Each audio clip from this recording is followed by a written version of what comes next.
the Italian Football Podcast. Hello everybody and welcome to the Italian Football Podcast, the official podcast of Football Italia. I'm Carlo Garganese, joined as always by Nima Tavali. On today's show, we will review a big weekend of Serie A action. Philip Billing is the unlikely hero for Napoli as he keeps the Scudetto race alive with a very late equaliser in a dramatic Scudetto clash at the Stadio Maradona. The game finishes 1-1. Inter had earlier gone ahead through a stunning free kick from Federico Dimarco.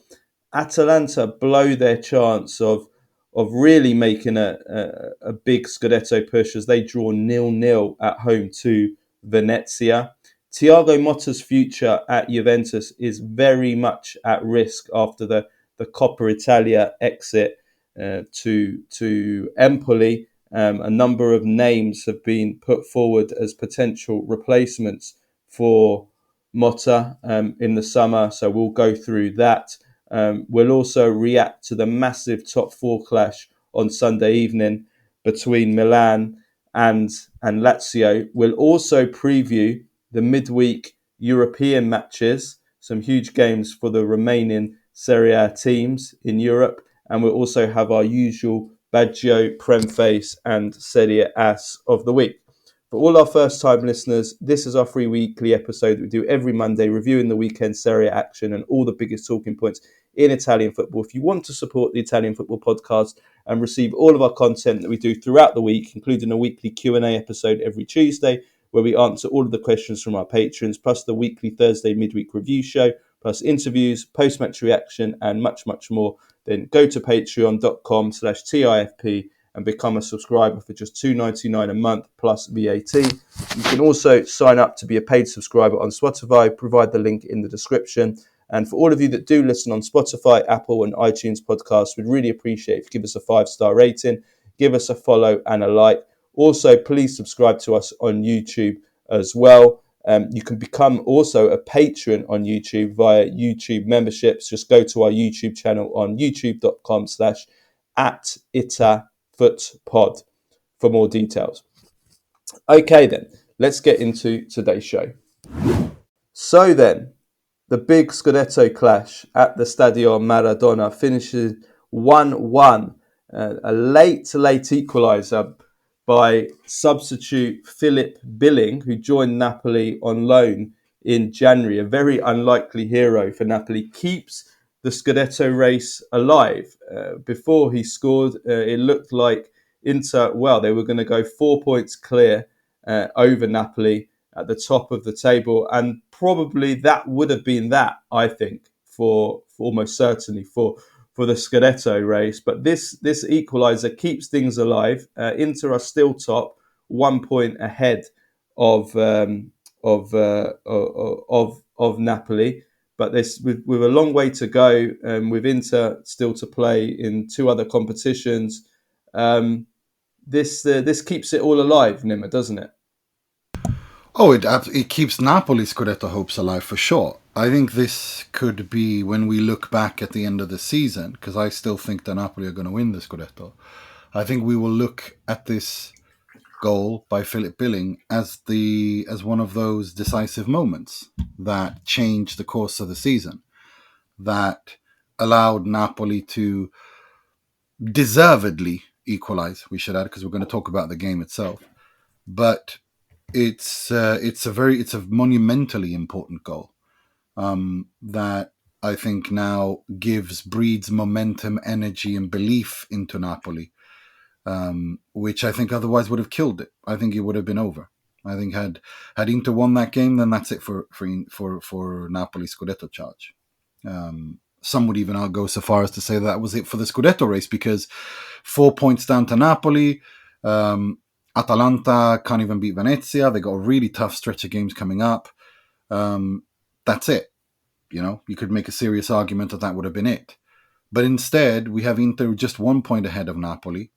You have a Juve who, despite all the crises, they could be 6 points behind Inter on Monday night, should they beat Hellas. And despite all their crises, with 11 games left to play, they could still also be in its Scudetto charge. Atalanta, same thing there. Points-wise, they're not far off. And they actually will be kicking themselves because they could have gone top on goal difference had they won by 2 goals. But they failed. So this could potentially be a 4-horse race for now. Whereas had Inter won, I think that's it. I think you can make a serious argument that would have been it. But it's definitely, it's great because it makes it tight. It makes it exciting. But I do think we have to talk first from Napoli's perspective, because the reason why I say that this result breeds energy and breeds belief into Napoli's Scudetto charge is, hands up, honestly, everyone and anyone who thought that Napoli would be dominating Inter at the Maradona with Billy Gilmore and Philip Billing in midfield. I didn't. I certainly didn't. Yeah, Billing's the unlikely hero. Comes on as sub, got an equaliser. I actually thought Gilmore played pretty well as well. But I mean, overall, if we look at this overall for Napoli, I thought they played a really, really good game. As you said, they definitely did not deserve to lose. I would actually argue they deserve to win. Without a doubt. Definitely deserve to win, actually. I thought that over the course of this game, we saw the identity of Conte's team come back that's been lost. They gave it everything. They were fired up. They ran and fought, and they showed intensity. They could, if we look at it from both ends of the field, they conceded virtually nothing in defence in this entire game. Obviously, there's 2 sides to that. There's the Inter side, which we'll come to, but they conceded nothing in defence. They all they conceded was a free kick goal. Okay, bad defending before that, in which, in my opinion, it should have been a penalty. But okay, they scored straight from the free kick, so that removes that controversy. But apart from that, Inter created nothing. 0.32 xG. I can't think of anything. In fact, in the second half, they had nothing. Inter had an xG of 0. They didn't even have a shot of any kind in the second half. So defensively, I thought Napoli played a really, really good game. Can't really complain. For me, was possession-wise, they dominated. They dominated possession, and that's like you were about as you were coming to the midfield, controlled the game. The double midgets, if we're allowed to call them that in 2025, of Lobotka and Gilmore were really, really good. Really, really controlled things. Surprise change from Conte. It paid off in the sense that it worked. Okay, it didn't work in terms of the scoreline at the time, but it worked in terms of they were dominating the game in midfield. And they created chances as well. Not loads of chances, but they created enough chances. They just really, for most of the games, I guess, probably just lacked that quality in attack to break down what really was the defense. If we look at the defensive line as a whole, and really, really good into defense, excellent into defense. They failed to have that quality to really break them down, which I guess has been an issue all season. And it looked like it was going to cost them in this game. But, they kept going. They kept fighting. They showed that spirit that we associate with Antonio Conte teams. And they deservedly got the equaliser at the end. So I think if we look at it as a whole, Napoli played a really, really good game. Without a doubt. They played an excellent game. They dominated Inter, especially in midfield. And Conte prepared Napoli really, really well to impose themselves, and they systematically imposed themselves on Inter. It wasn't like, it was through a clear identity and passing and ideas that they sawed their way through time and time and time again through the middle. It was classic Antonio Conte calcio verticale. With a Romelu Lukaku that was just unbelievable, how he fended off Francesco Acerbi, being able to hold up that ball, which he did really well. And Acerbi really struggled against him. But it was very impressive to see. For me, I think I tweeted out, when normally at this stage you'd go, there's no way Napoli can keep up this intensity and this pressure and this press for 90 minutes, and then you remember, oh yeah, it's Antonio Conte who's their coach, of course they can. This is what he's prepared them for at this stage of the season, especially now that he's only literally got one game a week where he can tactically prepare. They're going to physically be there in every single game until the end. And that was very impressive. I was very impressed by the dynamism in the midfield, where the transition from the 3-5-2 or the double pivot to a 4-2-4, which he actually did at Inter quite a bit, with the movement of the ball from Lobotka, which is how the goal came. That was very impressive. That the way that they did that time and time again, and how systematic they were, and how calm they were, and how unfazed they were when they went a goal down. That will look to me like a Conte side that have overcome whatever depression they've been through. Although it must be said, and I did double check this because I read it I saw this stat online, and then I double checked and I heard that the papers in Italy had reported it. But now, for the first time since Antonio Conte became the Juve manager in 2011, coaching in the top flight in any of Europe's top 5 competitions, it's the first time since then that he has gone 5 league games without a win. Even at Spurs, he never went 5 league games without a win. Chelsea, Spurs, Inter, Juve, never gone 5 league games without a win. This has now happened at Napoli with 4 draws and a loss, which I think I don't think it means that much, but it's interesting for sure. Some would say he's flailing. I profoundly disagree with that. I think it shows more the quality of this Napoli squad and the level of the miracle that he's performing. That he's still in a Scudetto race, and the fact that he has 4 draws and 1 loss in games where there could have been 3 losses and 2 draws is a sign of strength. But it's certainly interesting to see the way that he handled this game, the way that his players reacted to it. It was very impressive, and this will charge Napoli up. They will feel hard done by not to have won this game, because they were the dominant side. I mean, there's no doubt about that. You just go and watch the game, and how Napoli 62% possession, 1.8 xg, 19 shots, 12 corners. I mean, they just completely, 4 shots on target. They really, really took the game to Inter, and they drummed, they really put Inter through the ringer, and this was a very hard fought point for Inter. It was very costly, 2 injuries, which we're going to get to as well. But for Napoli... Well, for Napoli also, I mean, Napoli had their injuries, of course. I mean, they went into... And we've spoken about how horrendous the depth is in the Napoli squad. And, in this game, they lose Anguissa, who's been fantastic in the last few months for Napoli, back to his kind of Scudetto levels, Scudetto winning season levels. And, he's out, and Neres is out, and Neres is the only player that has any pace in this Napoli team. And then Oliveira is back now, but he didn't start either. He did come on in the closing stages, and that will be very important for them going forward. So, they're missing key players, and they don't have that strength in depth that obviously the Inter have.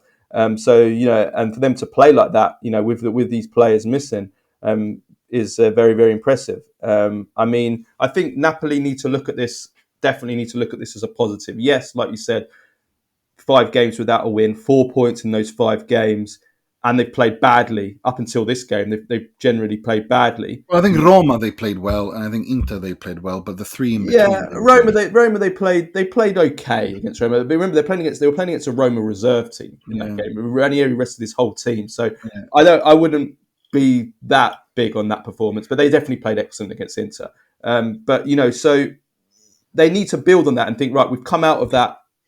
Those 4 games where we didn't play particularly well, we've got the late equaliser. We're finishing on a high, and build from that now. They have to, and then they just need to focus on themselves now. Start to try and get the wins. Start to try and go on a bit of a run again. Hope that Inter slip up, and as we'll come on to in a minute, this is an Inter team that Inter definitely not firing on all cylinders themselves, and are going to be pushed to the limit, with Champions League and the Milan derby and the Coppa, which is going to take its toll. So Napoli just need to try and focus on themselves. They need to try and take the positives from this game, not look at the fact that it's now 5 games without a win, but more they've got the equaliser and they've kept the Scudetto race alive. That, like you said, the Scudetto's over. If they lose this game, it's over. It's definitely over for Napoli. They're 4 points behind. They're on a horror run of form.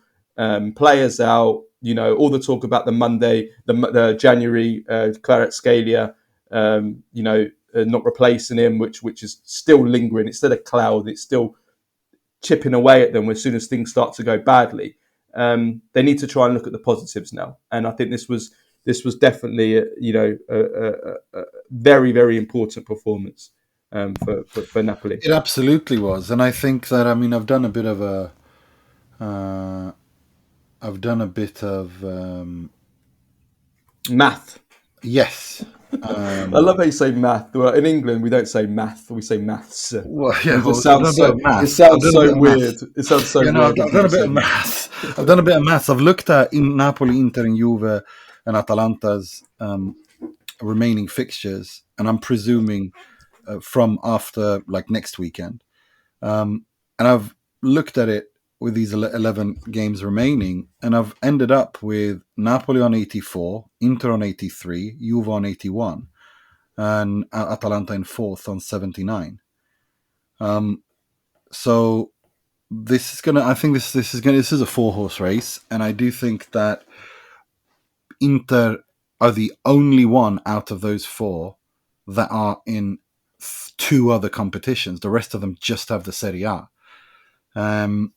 And I feel that I've tried to mitigate to not be too optimistic about Inter, but this is the way I look at it. The 83 points that I think Inter can get is me maximizing the most favorable outcome for them because of the injury depletion, the depletion of the squad, these several injuries, the number of games they've got as well, which we're going to get to in a minute.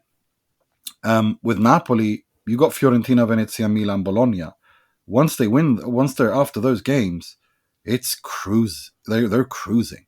Empoli, Monza, Lecce, Genoa, Parma, Cagliari, Torino. They're going to win those games. I don't. Well, listen. I think there's a long way to go. There's 11 games still left. That's more than a quarter of the season. It's just under a third of the season. There's still a long way to go. And I just don't think. I don't think we can make calculations this season. It's just not one of those seasons where you can make calculations because I just don't see any guarantees. We can say, right, Napoli have got this game, they should win this game, they should win that game. But, Napoli didn't beat Udinese. They lost to Como, in these last few games. So we can't guarantee that. We can say that Juventus are back in the Scudetto race. I would say we should wait on Juventus mathematically until probably after this week. Let's wait until they played Verona and they played Atalanta. Yeah. Let's see what the math is then.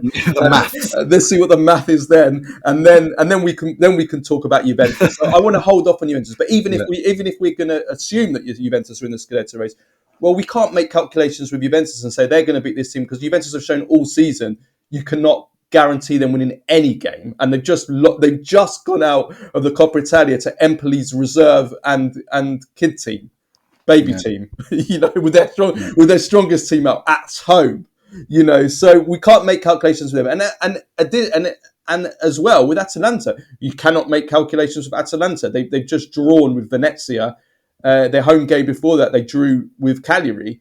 You can't make calculations, and they're in a horrible run of form in 2025. Awful run of form. They've won a third of their games in 2025 and lost a third of their games.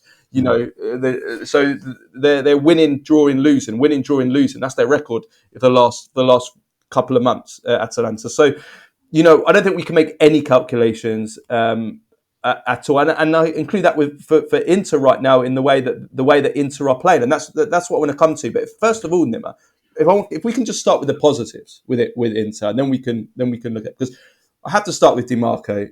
That was a goal worthy of winning a Scudetto. That was unbelievable free kick. At first I was looking at Meret and I was thinking, did Meret not put up his wall correctly? And did he make it easy for Dimarco to curl it round the side of the wall? I remember there was the first free kick that came to mind was there was a famous goal that Alessandro Del Piero scored against Real Madrid in the Santi Bernabeu around 15 years ago that everyone will remember. It's when he scored those 2 goals. He got a standing ovation and Juventus won with Claudio Ranieri in charge, actually. And he got lots of praise for the free kick he scored. But actually, if you watch the free kick back, Iker Casillas erected the worst wall I've ever seen since, I don't know, maybe the French in World War II. Like it was just like you could walk, you could just. It was so easy to put the ball to put just basically just need to shoot on goal and he'd score. That was my first impression with Dimarco. Then I saw it again, and the curve on the ball, it started off miles off, way off. The amount of curl he got on that ball, it was like the opposite of Roberto Carlos's swerve for Brazil against France. Like that's how far off it started. I don't know. I haven't seen a ball curl as much as that. Not with these modern plastic balls where it's very difficult to curl the ball like you could in the past. Like it was. I mean, what a goal. I mean, absolutely incredible. No, it's a wonder goal, and it's a first free kick in the Serie A since 2022 November for Inter, which suggests to me that Hakan Çalhanoğlu needs to immediately be removed from all direct free kicks. Enough is enough. If the team, he should take set pieces for corners and free kicks where they're crossing the ball in, but he shouldn't be taking free kicks when they're direct. It should be either Barella, it should be Dimarco. It also shows how hard it is to score free kicks nowadays. Yeah, but it also goes to show that this thing where Hakan Çalhanoğlu is some sort of, he's our free kick taker, and I'm going, it's like Cristiano Ronaldo. Why? Like, no. If you don't score a free kick ever, you don't, you just don't, you should, at some point, you have to stop. I don't care about, egos and shit. It's the team has to get points. You have to win, and you put the right man in the right place. Simply because Hakan is a fantastic crosser of the ball, corners and free kicks for that. But for direct free kicks, he should never take another one again. It should be Barella with a right foot. It should be Dimarco with a left foot whenever they're on the pitch. Full stop. Yeah, I mean, it was an unbelievable free kick. It was it's just the latest wonder goal from Dimarco. Again, we complain about how the kind of like the artistic moments of beauty in football have generally disappeared from the game for various reasons, including the footballs, by the way, and the pitches, and but also the way the game has changed, and that it's all, the kind of the artists have been, have kind of been pushed out of the game as well. That when you see a goal like this, you have to just savor it and just appreciate it. It was beautiful. It was absolutely stunning, and it was also good. I'm also kind of glad that he scored, also because it removed the controversy before with the penalty that wasn't given for McTominay on Dumfries. I mean, for me, that's a clear penalty. But what drives me mad is not so much that what penalty wasn't given.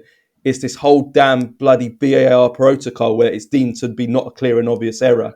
And that's the thing, though. Like it's insane. Yeah, and that's what we've been speaking about, this notion of what is a clear and obvious error. And the guideline is if you put 10 people in a room and 10 people think that it is an error, then that's a clear and obvious error, which is the most wishy-washy, stupid definition I've ever heard. But whether or not it was that or not, I think it was more a case of they gave this game to Daniele Doveri, because they know that he has, he's a strong character. He usually is in control of games. He allows for physical battles and players respect him. He did not have a good night. He was all over the place. There were times in this game where players, like dangerous challenges, were not booked, were not giving yellow cards. He was very inconsistent. There were instances where I thought this could easily deteriorate into a shit show, which is very unlikely for Doveri, because he's usually he's a very good referee in that sense, that his games very rarely deteriorate into chaos. But so he did not have the best of nights, and there was never going to be unless you had something absolutely insane, he was not going to give a penalty for anything. But it's more the VAR protocol that I'm just exasperated of. And in the last few weeks, we've seen it with so many incidents, going forward and against teams.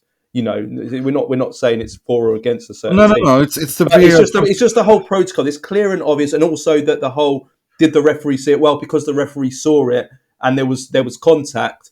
We can't change it around. They're not in this incident, but in past incidents, like that drives me mad. But for me, it's the protocol of what constitutes the lack of clear direction and definition of what lacks clear and obvious. What is a clear and obvious error, and why should that exist? Shouldn't error just be enough? If it's a mistake, it's a mistake. Why do we have to go into the discussion of how big the error is in order for it to to me that's a stupid discussion. But it is what it is. I think I kind of understand it in the sense that some can be subjective. Sorry, in that some people might think that's a penalty, and some might think, well, it's not enough for a penalty. I understand that, and in that case, maybe you don't change it. But when it's clearly a penalty, you can't not decide not to give it based on the technicalities of the law.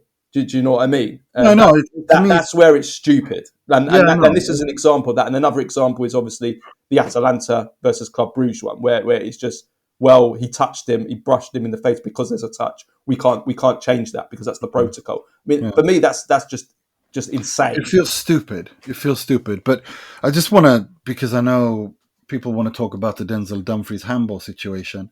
There's no doubt that the ball hits Denzel Dumfries' hand, but is it a punishable handball? That's what's relevant here. And I'm not entirely sure that it is, because remember, again, Sadio Mane blocking his face in the Champions League when the shot was going to hit his face, but he blocked his face as a reaction and it hit his hand, and a penalty was not awarded because the interpretation of the handball rule is it has to be deliberate. It has to be the hand has to make the body unnaturally bigger. And so there's a deliberate element, and reactions are usually the way that they interpret it is a reaction to protect your face is normal. Like that's what humans do. You can't control that. And so that's a natural movement. You don't give it. The Denzel Dumfries thing, what I'm thinking is I would like to see it from the front, because I want to see in relation to his body, does it make his body unnaturally bigger? I don't think it does. I think if it doesn't hit his hand, it hits his body. And he's got his arm towards it himself, if you look at it from the side. But there's no clear imagery there. But that's the way I see that. So I think it was clear, given the talk about Doveri this midweek, that he was not going to give a penalty unless someone was assassinated in the penalty area. Doesn't matter for whom. If someone was assassinated in the penalty area, then he might have given a penalty. Other than that, he wouldn't have given it. It's just it was just not going to happen. He just was that's just not going to happen. He was going to allow them to do what they want. But so I don't want to talk too much about that. But what I look at Inter is, I'm sorry, but I think, can I just to make one comment on the Dumfries one? The law does say that if it's going to hit you anyway, then it's not a penalty. I guess with the Dumfries one, it's a little bit more difficult because he kind of moves his hand to the to the side a little bit, which is kind of a bit if weird. His arm is towards his body, like again, it doesn't make his silhouette bigger. Does it make his I don't think it does. But it doesn't, because it's defined what is unnaturally bigger. The law is very clear there, with the arm sticking out at the shoulder and all that. The cartoon that we've all seen. Yeah. So I'm not sure that it's a punishable handball. But regardless, like it is what it is. But he didn't give it. He wasn't going to give it. He wasn't going to give any penalty to anyone on that night. And whatever. It is what it is. But if we look at this Inter, they are exhausted. Like, up until this point, I've wanted to wait until January after the Sparta Prague game. I was saying this Inter does not play well. They're unable to clearly create chances. The only shot and the only chance that Inter created was that free kick. Because they have fantastic players. They have match winners in the team that can create a moment of magic and win games on their own. Inter aren't even creating anymore. it is possible to win a Scudetto like that. I've seen Inter win Scudetti playing Ibra and Inshallah. They won like 2 or 3 playing like that, or 2 playing like that. But that was a different Serie A. I think you could still make an argument that they can do it this season. Absolutely. But they are exhausted and they are depleted. Dimarco, Darmian, Zalewski, Augusto, Çalhanoğlu, all gone now. Thuram half injured. Taremi, Fratesi playing on painkillers. Who's playing on painkillers? Fratesi and Taremi, as per Inzaghi. This team is cooked physically, and they've got 2 Milan derbies to look forward to. Midweek they got Feyenoord in the Champions League, which is very important. What I think what I've been talking about, that you need to play well to create an identity, so you have something to fall back on when you reach this point of the season where nothing else but the results matter. A draw away against Napoli is very normal. It's a good result. But it's an Inter that the way that they played was worrying, because for 90 minutes they didn't create anything. They were unable to create and do anything in attack. Nothing. Literally nothing. And the fact that Dimarco scored that free kick is the reason Inter got away with a point. Otherwise, they would have lost this game. And they were very close to losing it at the death too. So, but we've reached a point now where Inter, I think, Simone Inzaghi needs to ask himself some really hard questions, in the sense that, because he tried many different tactical solutions. He tried 4-4-2, he tried 4-4-1-1, he tried 3-5-2, he tried 3-4-2-1. He tried everything this game. Nothing worked because the players are exhausted. There's nothing left in the tank. I think that's the biggest concern for me, and I think I said the same after the defeat to Juventus as well, how in that second half against Juventus, like, Inter just completely collapsed physically. They just had nothing. And they don't have, and not just that, Carlo. If you look at the players, the depth, the so-called depth on the bench, whenever they bring someone on, there's no reaction to going a goal down. You know, whenever Inter go a goal down, you know they're going to lose that game. There's not going to be a reaction. You don't sit there going, okay, now Inter are going to turn on the style. Now Inter are going to pile on the pressure. You know, as soon as Inter concede the first goal, game, set, match, it's over. It's finished. And that is the problem. That is a huge, huge problem. And then you look at the stats, and I see that this season, out of the 26 goals Inter have conceded in the Serie A, 14 have come from the minute 61 and onwards. 10 have come from minutes 75 and onwards. Yeah. Last season, it was like 1, 2 all season. Like this. I remember Inter went on that mad record for a while last season. Yeah. They didn't concede a goal in the last 15 minutes. Yeah, I remember that. So this is a fatigue issue, and the way I see it is, this has been like this since preseason. We have to be honest. They got their season preparations completely wrong. The players have been chasing fitness since then. And now, from now until the international break, they just have to survive. They have to go into Feyenoord, Monza, Feyenoord, Atalanta with the attitude of survive. 4 finals that we have to get through. I mean, they're fortunate with their next opponents. Feyenoord are, and they are. If you think that, I don't want to hear any excuses. Feyenoord are literally playing children. Feyenoord have 1 midfielder available. Yeah, in the Champions League. One midfielder. Yeah, like they are completely depleted.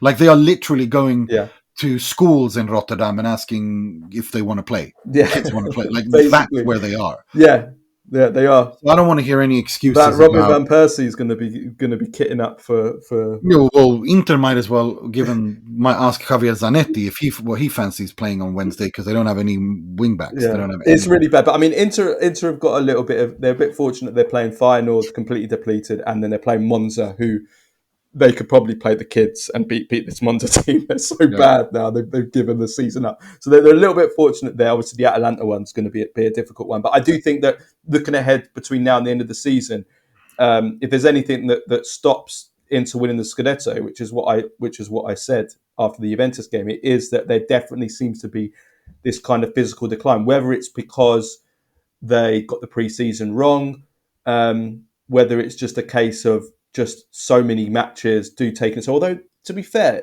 Inzaghi has rotated heavily a lot this season. He's rotated a lot. That's what pisses me off when people say that he doesn't rotate. I'm like, yeah, he has. Stupid? In the beginning of the Literally season, has rotated. Well, look at their Champions League group stage. He's playing basically his. They beat Inter's reserves, beat Arsenal. You know, they were 7 playing rotations, 7 starts, 7 changes. Like, yeah. what are you talking about? I don't think it's down to. It's not definitely not down to a lack of rotation. Maybe it is the pre-season. It's partly to do with that. I wonder whether it is also just a case of, you know what, this team's been together a long time. Exactly. They've had a lot of games over these years, and they also have, you know, they have a lot of players. Natural decline. Yeah, they do have some older players in this squad. They have players that are still in their peak and younger players. So it's not as much of a crisis as people say, but they do have a lot of younger players. And also, as we've said, maybe the squad the bench has been a little bit overrated.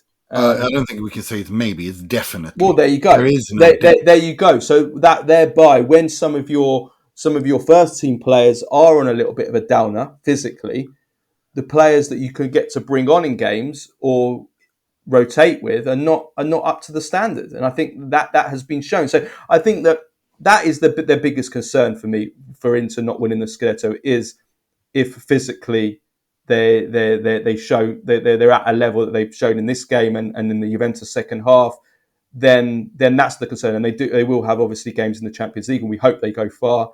Plus the Milan games. That physically, that's what stops Inter winning the Scudetto this season. It's if they don't win the Scudetto, it's that. It's not quality, because for me, the Inter are the best team. They've got a pretty good schedule of games in the Serie A as well. I think Napoli have the best one. Inter have slightly. Napoli have slightly away. Lazio at home, like Roma, Lazio, Atalanta. Those are 4 tough games, and Bologna 5 tough games, and Parma away is never easy. Yeah, but I mean, Napoli still have to play both the Rome teams. No, Napoli have got Fiorentina, Venezia, Milan, Bologna, Empoli, Monza, Torino, Lecce, Genoa, Parma, Cagliari. That's what Napoli have got left. Okay, well, they've still got to play Milan. They've still got to play Milan and Fiorentina and Bologna, 3 tough games. The rest are just, they're not tough games.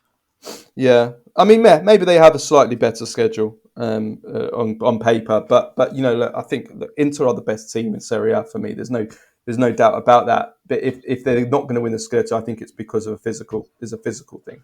It's not because it is a physical thing, and I think that it's a tough season for Inter. And right now, at this point, how you play doesn't matter, because you're supposed to get that in the bank up until this point, so that you can rely on autopilot. Well, Inter don't have autopilot; they have survival mode until Atalanta game, and then in the international break, they have to just try to recover and rest as many players as they can, rehab them into fitness, and hope that no one gets injured during the international break. And it's that's where they are, because this is very excruciating, and I'm worried that Inzaghi, he's going to have to rotate. He's definitely going to rotate, but I wonder how he rotates, and I wonder now's the time for these teams, for the reserves to even start delivering the goods, so that the other players can rest more, the first team players. And I'm not sure entirely that Inter can do that. But one thing that is good for Inter, and I think this is something that speaks for them, that could actually change. It could be a little bit of a wrench, throw a wrench in the ring. Josep Martinez, not just because of the saves, but he's becoming more and more involved in the build-up. And I think he's outstanding with the ball at his feet. He's not as good as Onana, but I'm getting Onana shades. Onana vibes, if you will, from how he plays with the ball at his feet. That could be a solution for Inter in midfield. In the sense that if you can start building from the back with Martinez, given this whatever the hell we call what that Çalhanoğlu's going through, that could be something Inter should use more in the build-up. Now he's conceded 1 goal in 4 games. He's played, I think, 4 games in a row now. And he's conceded 1 goal after making 2 fantastic saves. He's very good in the air. I think he's better than Sommer in the air. Like, the way that he commands the penalty area aerially is much better than Sommer. He gives me more confidence watching him. And I don't know if you noticed the way that the ball at that guy's feet is. That's yeah, he's Spanish. Let's just put it that way. It's a Spanish goalkeeper. Like it's not an English goalkeeper. It's not a Swedish goalkeeper. It's not Donnarumma. It's a Spanish goalkeeper. Like the ease with which he plays the ball and chips the ball, lobs the ball. Like, did you see the way that he just beat the Napoli press with that delightful little chip over the head? I mean, yeah, I saw that. Yeah, I mean, it was like a little dink. You know, yeah, there are players been making £100,000 a week who can't do that. So, or play in attack and well, midfield. Frattesi definitely can't do that. let's not give him ideas. But yeah, no, I think he's definitely positive. He also looking ahead, kind of further ahead, because Inter do need to replace the goalkeeper. I think this could be something that I think Inzaghi will look at, and I think Inzaghi will feel with Çalhanoğlu being injured, going, you know what? Why don't we do that? Why don't we try doing that? Well, the other positive from this game was the defence in general. I thought Inter defended outstanding. The number of blocks. You know, I'm talking not defending as a team, but I mean defending as an individual. Back three.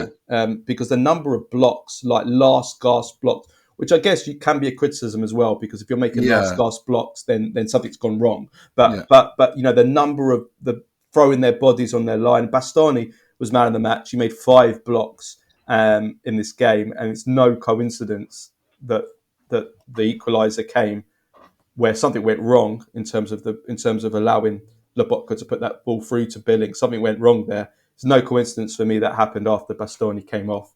I've seen a stat going around as well, how many goals that Inter seem to concede after 6 goals, I think, since 6-7 goals since Bastoni's come up. And Inzaghi needs to understand that Bastoni can't come off unless there's a physical issue. And the problem is that Inter don't tell the truth when it comes to injuries. They don't. So we don't know. You know, sometimes they say something, sometimes they don't. We know that if there's one thing that Inter objectively lie about, it is the injuries. They just do not tell you the truth about players' fitnesses. They just don't. Don't. Yeah, and so we can't trust them. And that's fine. Most teams do it. But with Inter, it just becomes really, becomes very much in your face, because it's like you don't know who is fit and who is not fit until afterwards, when somebody says something slip of the tongue or lies about it. You know what I mean? Like, it's just impossible to know. But what we can say is, I think Inter is, I think the Martinez being able to use him in build-up with Çalhanoğlu going through whatever, if it's an actual decline or if it's just injuries or whatever. One thing is certain. Inter need to allow players to... Inzaghi has to allow these players to fully recover. No more rushing back Thuram. No more rushing back Çalhanoğlu. No more rushing back anyone who isn't fit. If that means you have to go to the youth team, that's fine. Do whatever you need to do, but players can't be rushed back, because if they do, even if you do well, you're going to stand out in April and you're going to be without the important players, which defeats the whole damn purpose anyway. So it's a tricky one for Inter, and he needs to ask himself some difficult questions, in the sense that, do you punt one of these competitions? Because Inter can't win a treble with this kind of physical status. I mean, it's insane. You could stand there with zero titoli and look like an idiot. So you need to prioritize. And they've acknowledged as well that they're struggling physically. Inzaghi even said it. So but listen, let's move on. We have to move on now. Atalanta against Venezia. Atalanta blew their chance again. Second home game in a row. They've blown their chance to really gain on the leaders. As they draw 0-0 with Venezia. They would have been 1 point off Inter and level on points with Napoli if they'd have won this game. So they dropped 2 points. It's unforgivable. It's unforgivable for them to not win this game, especially as now the easy run is over now. They have a horror run of games coming up now. Listen to this. Juventus, Inter, Fiorentina, Lazio, Bologna, Milan. That's their next 6 matches. And yes, we can say maybe Atalanta seem to maybe sometimes play better against the bigger teams, but it's very difficult to see them not dropping, a fair few points in this 6-game run. and if they really wanted to try and win this Scudetto, they had to win these two home games that they've slipped up against Cagliari and against Venezia. You can't be winning the Scudetto and not winning these games. You just can't. And it's it's a problem that Atalanta have had this season. Really, put away that they are in very bad form at the moment. In 2025, they've won 4, drawn 6, lost 5. So they've won 4 of their 15 games in 2025, which is just obviously way off Scudetto level. That's in all competitions, by the way. But also, if you look throughout the whole season, their record against small teams has actually been really not very good at all. They lost to Club Brugge twice in the Champions League. They lost at home to Como. In their 2 games against Torino, they've lost. They lost and they drew. They drew at home to Venezia. They drew at home to Cagliari. They drew against Udinese in a game that they were completely dominated. They also drew at home to Celtic as well. So against the kind of smaller teams, they've been all season really. They've been slipping up, and it's it's going to be difficult, I think, for them. Just a correction, I've got Atalanta on 78 points, not 79, which I erroneously said in my calculation. So I've got Atalanta on 78 in 4th, Juve 81 in 3rd, Inter 83 second, Napoli 84. Well, there you go. I mean, you think they're going to finish 4th, but I don't think they're going to win. I think after everything that's happened, it's difficult to see them fire up one last time. I feel with Gasperini essentially announcing his resignation, and I just think it's if you want to win the Scudetto, you can't be. You've got to beat Venezia on a weekend like this. On a weekend like this, you can't. You can't afford to miss chances like that. It's the league is always won about not by how yes, a lot of people like to talk about the top teams and how you do against direct rivals, and that's important. But you can draw those games and win the league. Or you can do what Inter have done this season and been terrible in all the head-to-heads and still be top of the league. They're top of the league with with not beating any of their direct rivals apart from Atalanta, except for Atalanta. Yeah. That's the only one they've beaten. So that goes to show that generally if you beat 2 draws against Napoli, 1 draw and 1 loss against Juve and Milan, and 1 win against Atalanta. Yeah. So the point is, if you beat up all the smaller teams, you win against all the smaller teams, you're going to be up there or thereabouts.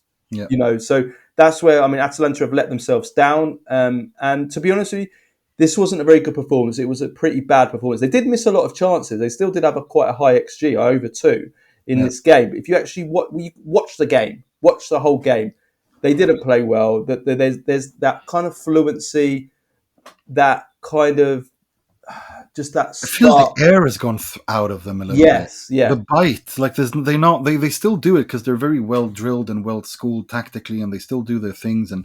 But it feels like that kind of zest, that kind of like bite that they had, and is gone. It's just the air is out of them, if you will. And I think they're going to finish 4th. I see them finishing the Champions League. I think we have our Champions League teams now after Milan collapsed against Bologna the way that they did. I think we have our 4 Champions League teams now. With all due respect to Lazio, I think the fact that they're in the Europa League, and I think they're going to go far there, and they are right to go for that spot because I think they're going to finish 5th. Well, we'll see. I mean, we're recording this before the game between Milan and Lazio, so I mean that will play a part for Lazio. But I mean, because we're recording this pod in 2 parts. We're recording part on Sunday and part on Monday morning. So we will be talking about Milan versus Lazio very soon as you're listening to this. But yeah, I mean, on Atalanta, just the inconsistency in attack is really, really, really strange because they've had 3 5-0 wins in 2025 and actually 6 wins this season by a margin of 5 goals, which is insane. But then they have these games where their attackers completely flop and they fail that's the to thing, score. Carlo. And pummeling, I don't know, Empoli and drawing to Venezia is 4 points. That's all it is. That's what I mean. They're better off winning 3-0 and 2-0, Yeah. or 1-0 and 1-0. You know, it's pummeling Empoli does not win you anything. No, Like, they've been inconsistent in attack this season, certainly in 2025, and this is why. And I did say this at the beginning of the season, and I think I've probably ended up being proven right. Is that, you know, Atalanta's depth in attack, I think, has been overrated. I mean, if you take the first choice front three, Lookman, De Ketelaere, Retegui, fantastic. They've scored lots of goals. They've got lots of assists. They've been great. But after that, the options are not as good as people seem to think they are. They haven't had a backup to Retegui all season. Scamacca's injured. Scamacca was injured, and then when he came back, you know, probably rushed back too soon. Yeah. He plays 10 minutes, and then he's out for the rest of the season. So all season long, they've basically gone a whole season. We criticise Juventus for going the first half of the season without a backup to Vlahovic. I think we can criticise Atalanta, who usually get it spot on in the market, going a whole season without a backup to Retegui. Yes, Retegui scored an incredible number of goals. He's going to be capocannoniere, but there's going to be games where Retegui's not on it because he can't play every game, and there's going to be games where Retegui has to come off. You want to bring someone on to make a change, you need to rotate him. In this game, Retegui came off, which I thought was very strange to bring him off. But fine, if you bring him off and you've got a player to bring on for him, then that's okay. They don't have a backup to him, so, you know, that's why I think we have this inconsistency. And I say the same for Lookman and De Ketelaere. Lookman's been out for a while, and he's obviously irreplaceable. Maldini was bought in January. That hasn't worked at all so far. Okay, he's beat the injury. You know, we need to give him a bit more time because the injury's played a part in that. But so far, that hasn't worked. I don't rate him. You know, I don't. I don't rate. I'm sorry. I just don't. Well, yeah, I don't think he's shown enough in his career so far to warrant a move to Atalanta. But, you know, obviously, I hope he I think he's got some attributes. I think he's got a great shot. I think he's got a good brain. But whether or not he's got the overall ability, we'll see. But it hasn't worked out so far. Zaniolo didn't work out. Pasalic he'll chip in with some goals. He's okay, but you know, he's not top.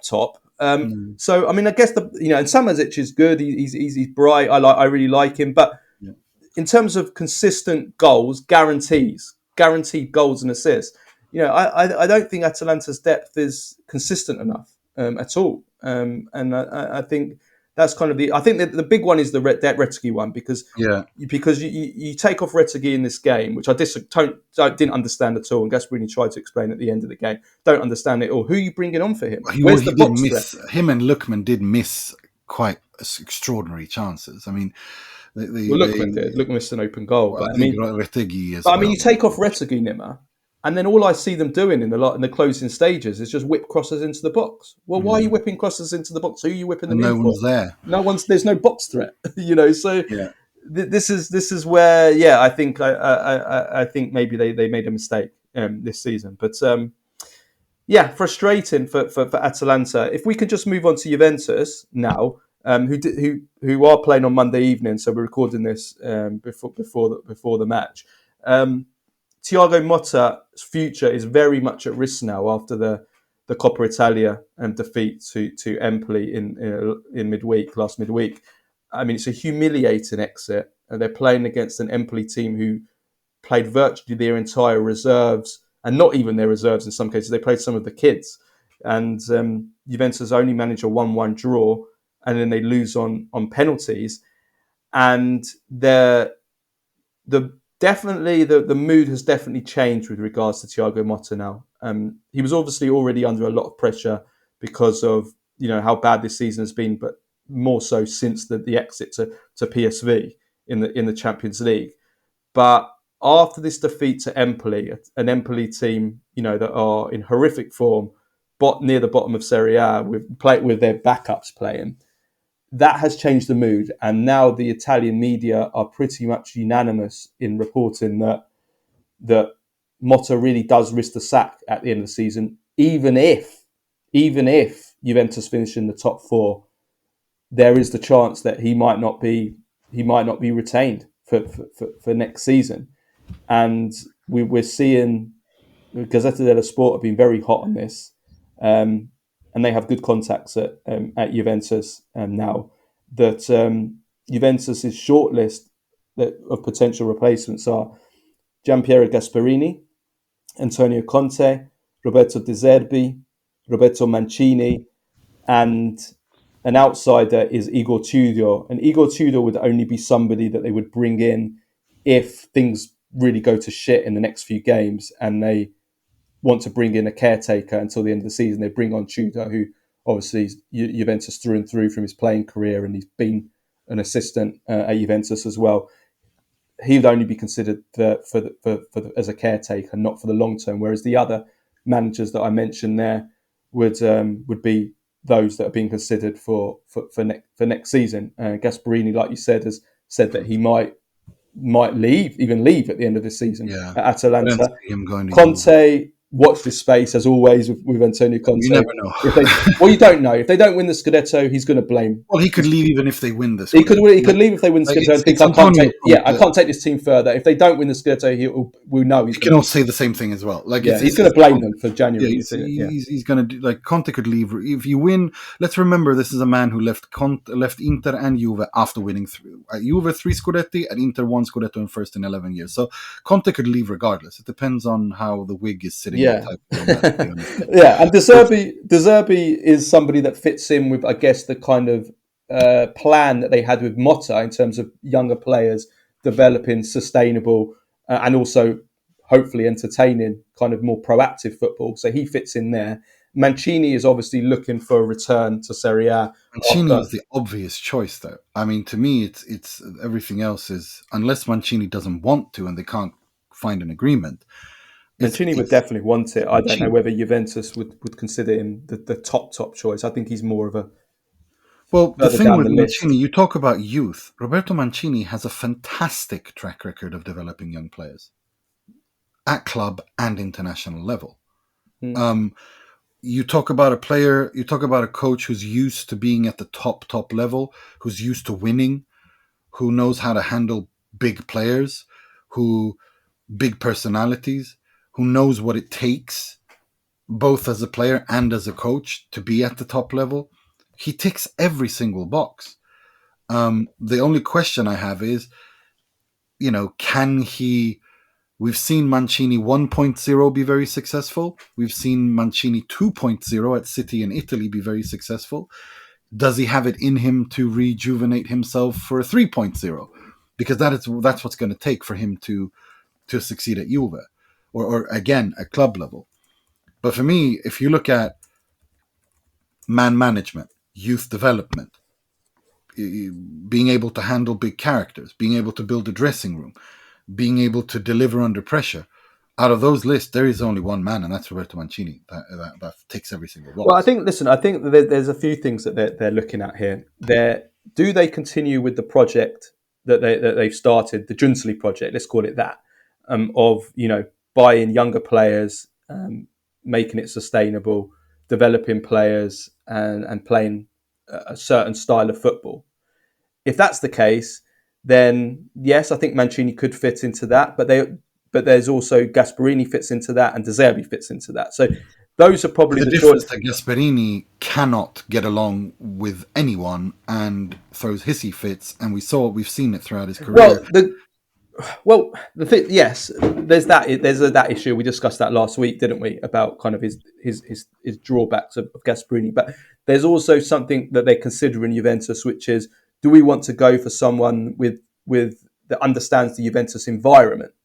And in that case, you've got Gasperini, who was a youth coach at Juventus for a long time, for around a decade, I think, in the 90s and in the early 2000s. So he knows the environment. And then, of course, there's Antonio Conte, who's Juventus through and through as a player and then as a coach. But if you hire Antonio Conte, and that would obviously be reliant on him, like Gasperini, leaving his current club, you're not going to get... The project changes, doesn't it? You can't build you're going to have to change the project. Do they want to do that? Do they want a guarantee? If they want more of a guarantee, then you go Antonio Conte. So there's lots of things to consider there. But as it stands right now, we have to say that Motta has really 2.5 months to save his job. Number one, he needs to get Juventus in the top four to qualify for the Champions League. That's non-negotiable. If he doesn't get in the top four, he's 100% sacked. If he gets in the top four, not only does he need to get into the top four, he needs to prove a couple of things. He needs to prove that the team is making progress on how they're playing, performance levels. Because I actually think that even though Juventus, again, we're recording this before the Hellas Verona game, even though Juventus have gone on a kind of a 4-game winning run in Serie A, which is their best run of the season, I think that we've actually seen the guarantees of Motta from the first half of the season disappear, i.e. the possession. They're not dominating possession in games. The defence is not solid anymore. So those were the two things that we could guarantee from the identity. Let's say that's the only identity that we had from Motta. We've lost that now as well, and that's obviously shown by the fact they've lost in 2 cups during that winning run. So we need to see some kind of identity. We need to see some kind of performance levels being improved. That's number one. And then number two, and this is probably most concerning, is there's been lots of reports of problems with a few players at Juventus. They don't like he's not getting on with a few players. They haven't named who these players are, but there have been suggestions: Dusan Vlahovic, Toon Koopmeiners, Cambiasso. That's been one that's been lingering for a while now. So we don't know for sure who they are and how bad it is, but as we've always said, and it's the first rule in football with a manager is, if as soon as you lose your dressing room or you lose four players, that's it. That's it. Over. So, but I don't think Vlahovic stays past this season, and I'm not entirely certain that even Cambiasso stays past this season. We'll have to wait for financial reasons, for completely separate reasons. But the point is that if he hasn't got the changing room, he's so Juventus are going to be monitoring that basically to see. I'm looking at Juve like this. I think that if they after the Atalanta game are within 6 points of the top spot, they're not going to sack him. After the Atalanta game. After the Atalanta game. Well, they're not going to sack him now. They're not going to sack him now, but there'll still be 10 games left of the season. That's what I was going to say. If they are within 6 points of the Scudetto, of the Serie A, of the top spot, after the Atalanta game, they're not going to sack him now. But if they lose to Atalanta and draw against Hellas, I think they sack him already now. They're just going to cut their losses, I think.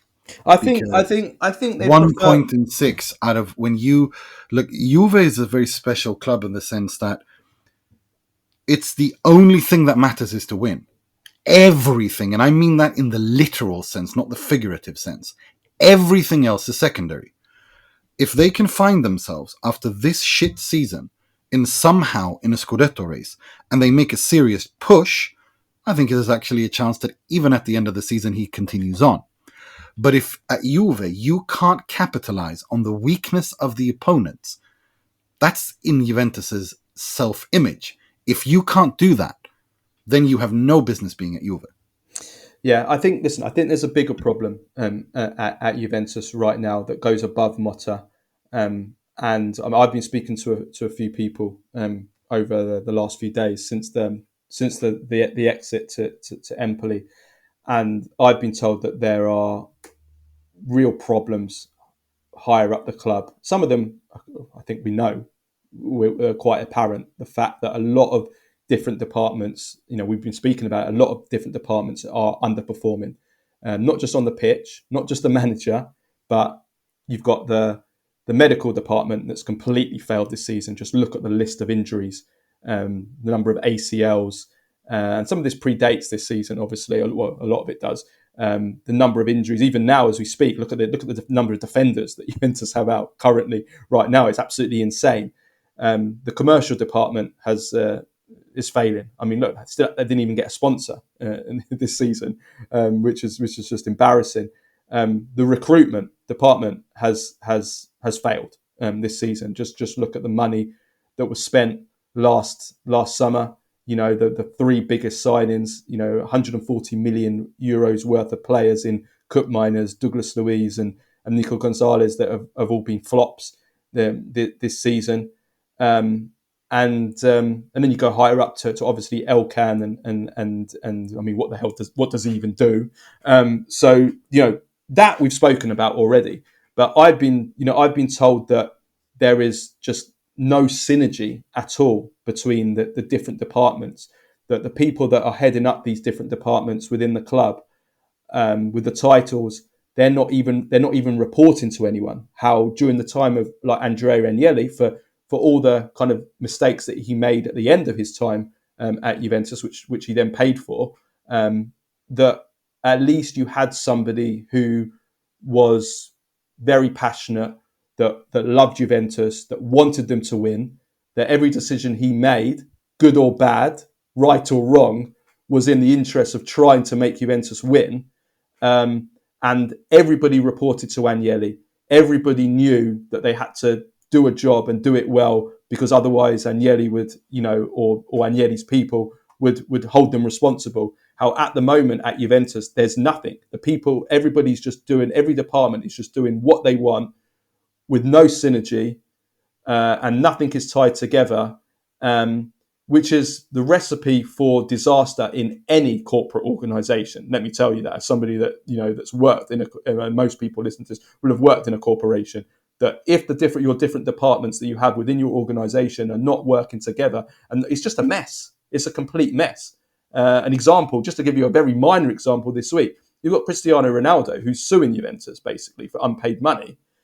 And the social media team are posting lots of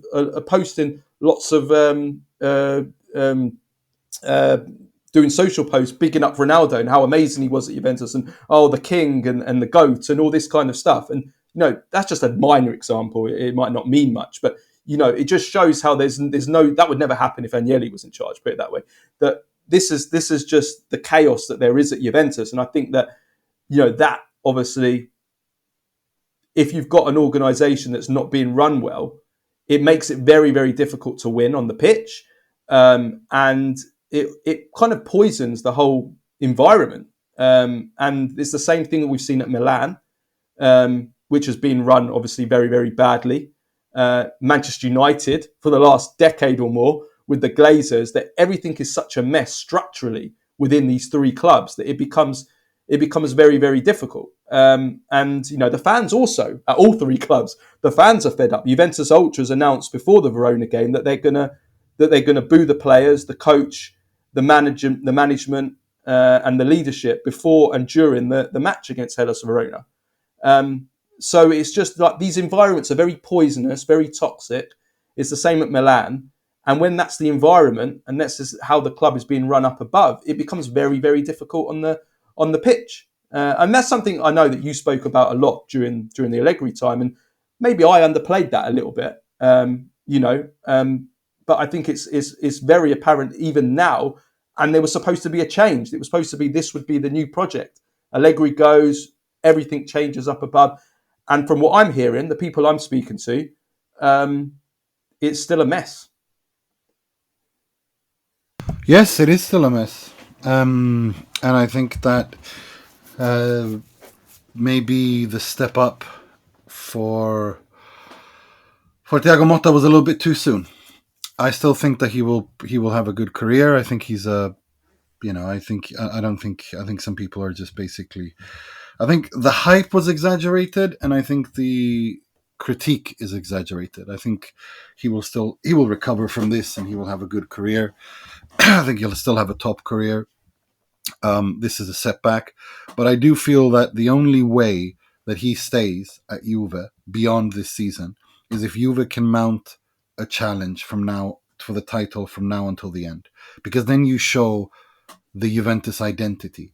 Winning Scudetti you don't deserve to win, and I don't mean by any illicit things. I mean capitalizing on the weakness of your opponents. When they fail, Juve historically don't.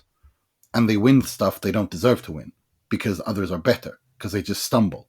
That's what Juve want to see. That's the Juventus identity. That's part of the Juve's identity. And if he can mount a challenge and push Napoli and Inter to the wire, then I think he can stay. If he doesn't, if he gets one out of 6 points over the next 2 games, I think he walks in the international break. I think Tudor comes in as a caretaker coach, and I think the recruitment for next season begins immediately after that. Because they have nothing to lose. I mean, they look at how it looks downwards the table. They're not too worried. They look at the games they've got left. They look at the games the others got left. They're in a good position. I think they keep him unless, you know, if top four becomes a risk and they just need an injection. There's only one international break as far as I'm aware, and now's the time to do it. Well, yeah. I think it depends, like what the top four situation looks like, and if there is a risk of top four, not falling away from the top four, then they might, they might bring in a Tudor just to give them injection, kind of like what he did last season at the end of the season with Lazio. Yeah. But if they look comfortable, if they're they open up a little lead on Lazio by the international break, I think they will keep him. Yeah, that's what I mean, and that's why I think that's what I'm saying. If he doesn't if he's 6 points within the Scudetto at the when the international break starts, he finishes the season. If he can mount a challenge and push them to the wire, not necessarily win the thing, then he stays. But if he can't do any of those, if he can't do the first thing, he's out by March. If he does the first thing but can't do the second thing, I think he's gone in the summer.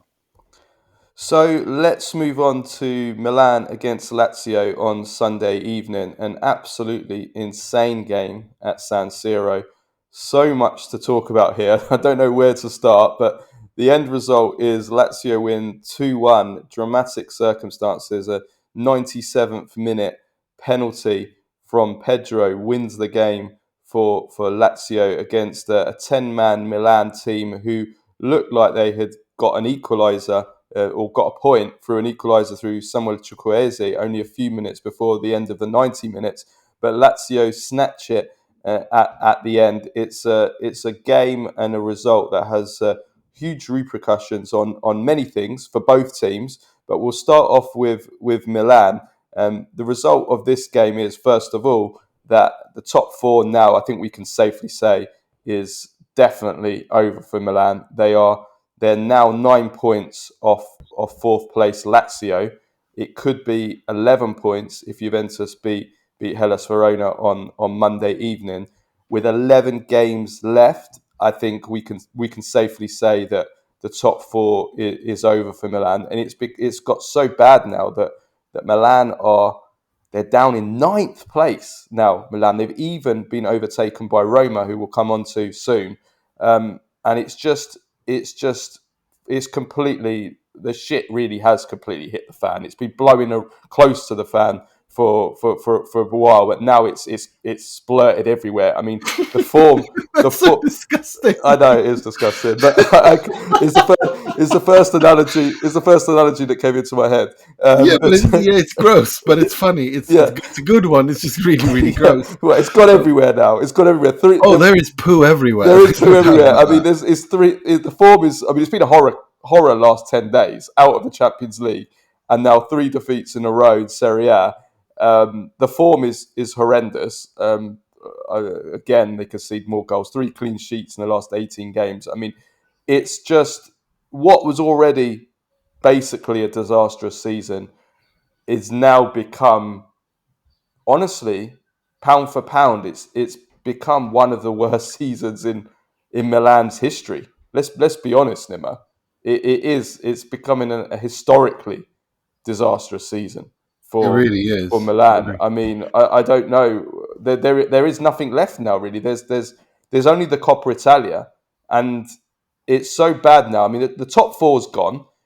The losing that last second goal to lose this game means that even if Serie A manages to get the 5th spot for the Champions League, which seems unlikely, but there is still a chance. They're not going to get 5th spot now because they're 9 points off Lazio. But if they'd at least drawn that game, they still would have been in with a chance. And if they'd have won that game, they'd have been right in with a chance for 5th place. So losing this match and kind of just, committing suicide as they have done, has there's now 0 chance of even the Champions League, let alone 4th spot. So there's nothing to play for. In fact, the only thing there is to play for is they're probably the way things are going, they're probably going to have to win the Coppa Italia just to qualify for Europe altogether. Yeah, which is insane. And we said last week when we had a question on the Q&A pod about it, we said no, there's no, they will make Europe, but at this point, I wonder. I genuinely wonder if they do. I think they have to hope that they have to hope that Bologna makes the final of the Coppa Italia and that Bologna finish in the top 6. And just to be certain that they play in the Europa League next season. Or that if Italy get that 5th spot, that everything goes their way, that Lazio finishes outside of the top 5, wins the Europa League. Do you see what I'm saying? Like, they have to hope it's not in their own hands anymore. And it's crazy because they did everything they should have done in January. In terms of on the market, they started bringing in players that they needed to do, like what they could do realistically, not everything they needed to do, of course. But they did they started doing things they needed to do. And to give Conceicao the kind of players he wants. But it's a Milan that is literally in freefall. Literally in freefall. I said last week, I can't remember if it was on the Monday or Q&A pod, I said this next week is decisive for Milan. In my book, they needed 6 points against Bologna and Lazio to still make top 4. They got 0. 2 times 2-1 defeats. So they're out of the top 4. There's no doubt about that. I don't think they make 5th, especially if Juve win tonight against Hellas. That means 9 points behind Lazio in 5th. Nah. They can kiss the Champions League goodbye. And the question is, do they even make Europe? Which, at this point, do you even, like... I understand financially and so on, but maybe is it even worth it? Yeah. Is it even worth it? Maybe the crash or the nuclear meltdown that they're having is just end the season and then. Well, I think there's a nuclear meltdown in the season, whether they make Europe or not. If they don't make the Champions League, there's no. I'm just thinking ahead to next season and the semi rebuild, let's call it, next season. You're better off just being out of Europe altogether, and then just not having that. Start over. Yeah, start over. Yeah, reboot everything. There's already talk now of Paratici or Ilitare taking over as. Well, I want to come to that in a minute. First of all, I want to talk about the club as a whole, the management up above. It's very, very important. Like I touched upon on Juventus a moment ago, but the first question is Conceicao, because Conceicao, already ahead of this game, there was talk that he was in the hot seat. Now there is a very, very big question. He risked the sack now, immediately. What happens? What do Milan do? The results have been worse under Conceicao, much worse actually than they were under Fonseca, which is incredible, really. And everything that I expected from Conceicao. Like, we knew his limitations at Porto. We knew that Porto maybe didn't create that enough, as an offensive outfit. Porto weren't the best, but we knew that. But Conceicao is fantastic at setting up a team, defensively solid, the team that fights for one another, never gives up. I mean, I think they had the record. I think he has the record in Portugal for most wins or points gained from losing positions or comeback wins or something along those lines. But a team that has a great spirit, but a team that is a team, which it never was under Fonseca. And that was, I thought he would definitely bring that, but he hasn't. I mean, I think he has. The comeback goals, the goals from behind that Milan have had, the equal. I mean, even Chukwueze yesterday with 10 men. I can't pin this on Conceicao because, as you said, I think he said, and we spoke about it. I think, was it a week ago or 2 weeks ago when they make such insane individual howlers that I don't know how you tactically, like, we can't talk. They have done in many games, but I think yesterday they definitely did. Well, they did, but they were awful. They've been awful in these last 2 games as a whole. They haven't been a team in these last 2 games. They definitely weren't a team in here. There was no cohesion, no synergy. It was a team of individuals last night. It was a team that still lacked discipline. and it's a team that was getting cut open time and time again, especially in the first, all game. I'm honest, all game. Lazio had an XG of 2.9 in this game. You're not a team if you have an XG of 2.9 against you. They were getting cut open time and time again. And the midfield is a joke, is an absolute joke. Fofana and Musa as centre midfield, they can't control a game at all. So the opposition will always dominate midfield when those two are playing. They can't build from the back. They're not very good in possession or passing the ball. But they're not even able to protect the defence either. They're getting cut through every single time. Now I don't really blame that on Conceicao, really, because those are the players he's got. But at least, like I said, at Porto, his teams were solid. They weren't getting cut through. They weren't conceding chances. And the last two games against Bologna and against last two games against Bologna and Lazio, we can't go back to the whole it's blunders that are costing them, because yes, okay, they're still making blunders, but they would have been outplayed in these two matches. They were outplayed yesterday, absolutely. I'm not denying that. I'm just saying that, and Lazio are a very good side. I'm talking about the entirety of the Conceicao era so far.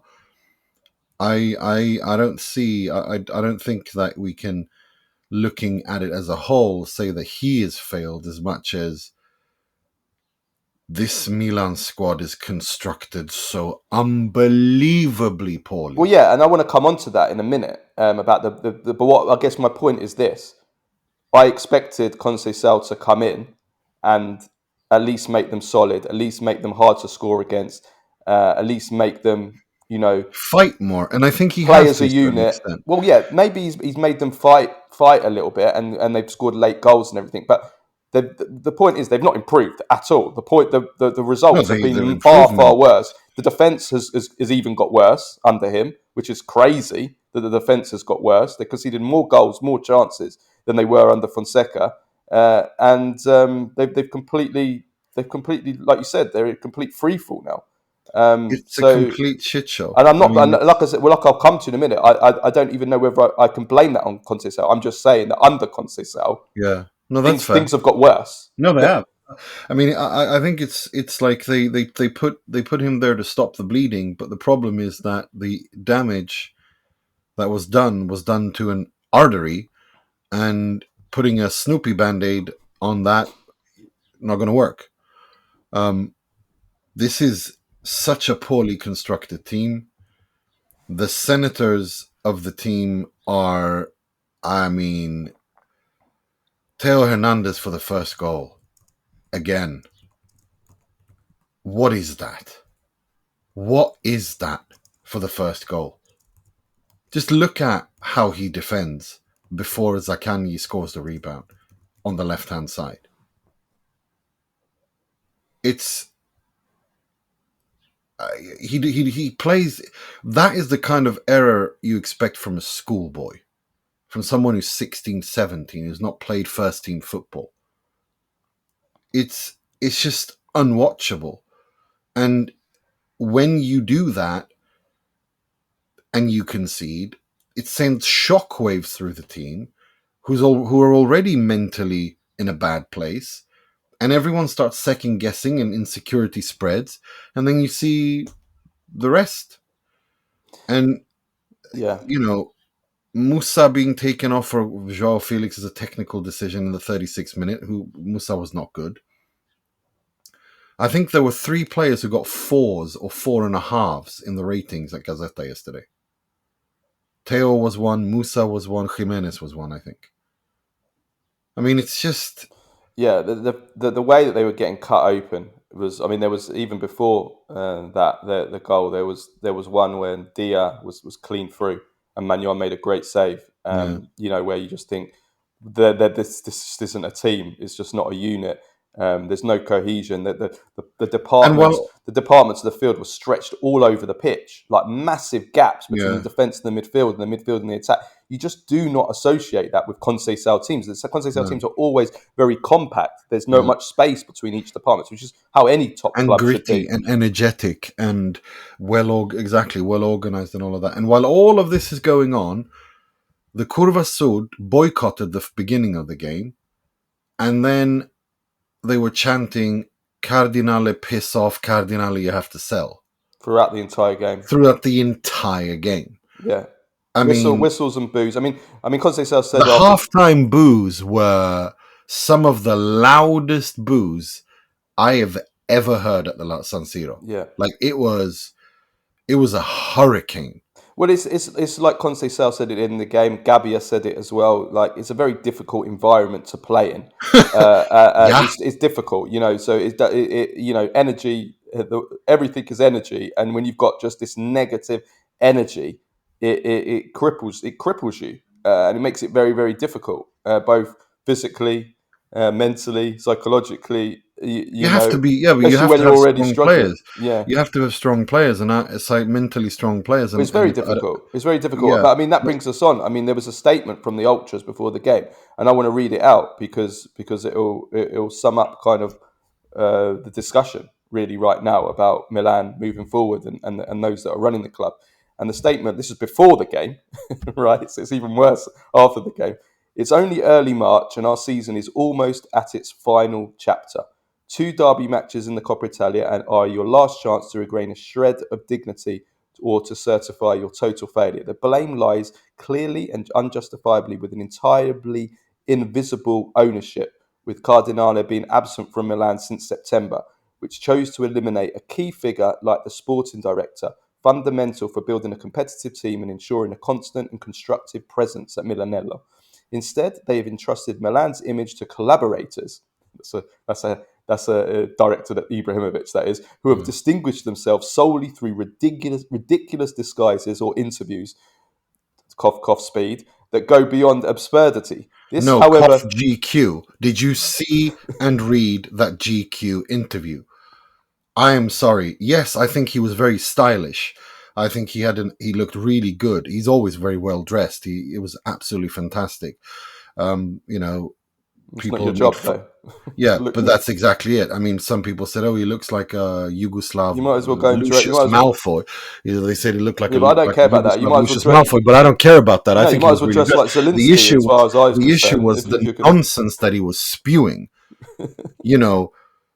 Comparing Jerry Cardinale to the guy who they made the film Wolf of Wall Street about, who is a convicted criminal, by the way. The nonsense that he keeps spewing time and time again, these ridiculous statements, and I noticed it already when I was in Milan last time I was in Milan in September ahead of the derby, that people were laughing at him in Milan for the first time ever. They just weren't taking him seriously. And this is something I wanted to bring up as well, because the mess that I think is here is that I think Zlatan has become a little bit unsackable, because Zlatan's role is with RedBird. He's a senior advisor at RedBird. And Zlatan is also a very rich man who has so far, to put it diplomatically, not excelled in business, whether it's vitamin drinks, betting, clothes companies. But he has a lot of money and a big portfolio to manage.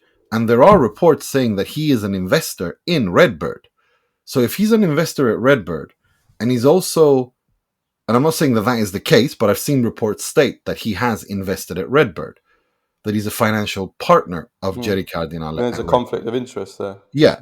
If if that's true, and he's also a senior advisor to RedBird at Milan, that makes him virtually unsackable, and he's new at this job. This makes it an absolute perfect shitstorm. Well, let me carry on. I just don't know what to say. Let me carry on the statement from the Milan Ultras, and this is the first time ever, by the way, that I've actually agreed with a statement from an ultra group. If I can say, the blame lies clearly and unjustifiably with an entirely invisible ownership, as I said, and who chose to eliminate a key figure like the sporting director, fundamental for building a competitive team and ensuring a constant and constructive presence in Milanello. Instead, they've entrusted Milan's image to collaborators who have distinguished themselves solely through ridiculous disguises or interviews that go beyond absurdity. This, however, cannot excuse the other key figures responsible for this disaster. The coach, who compared to his predecessor, has not changed the team's approach on the pitch to the slightest. If anything, he has deepened internal divisions with the poor results and lack of gameplay we all know. On Sunday, we will start leaving you alone by entering the stands only at the 15th minute, hoping that the rest of the stadium does the same, which is what happened. If we do not see significant changes in performance and above all in attitude, we will completely abandon you, leaving you alone with your shame. At the end of the season, a deep reset at the club will be necessary. The American model proposed so far has failed in every aspect. Strong decisions, major changes and structural reforms are needed. With a new leadership composed of real football experts, only then can the most glorious club in Italy be rebuilt with seriousness, bringing fans back to breathe the Milan spirit that you have destroyed in recent years. And I think that sums up all the key That talking sums points. up everything, All the doesn't key it? talking points, really. Yeah, That it really I does. guess, which is what I'm coming to with Conceicao. Can we keep blaming the manager at Milan? Just like, can we keep blaming all the Man United managers of the last 10 years or all the Juventus managers of the last 5 years when those running the club and the key departments in these clubs, and the incompetence in the key areas in these clubs, when they're failing and when it's so, everything is being run so badly, it becomes impossible on the pitch. The results on the pitch are a natural consequence of a failing club and a failing leadership. And I think that with Milan, I think that's clearly the starting point here. That's clearly the number one issue at Milan.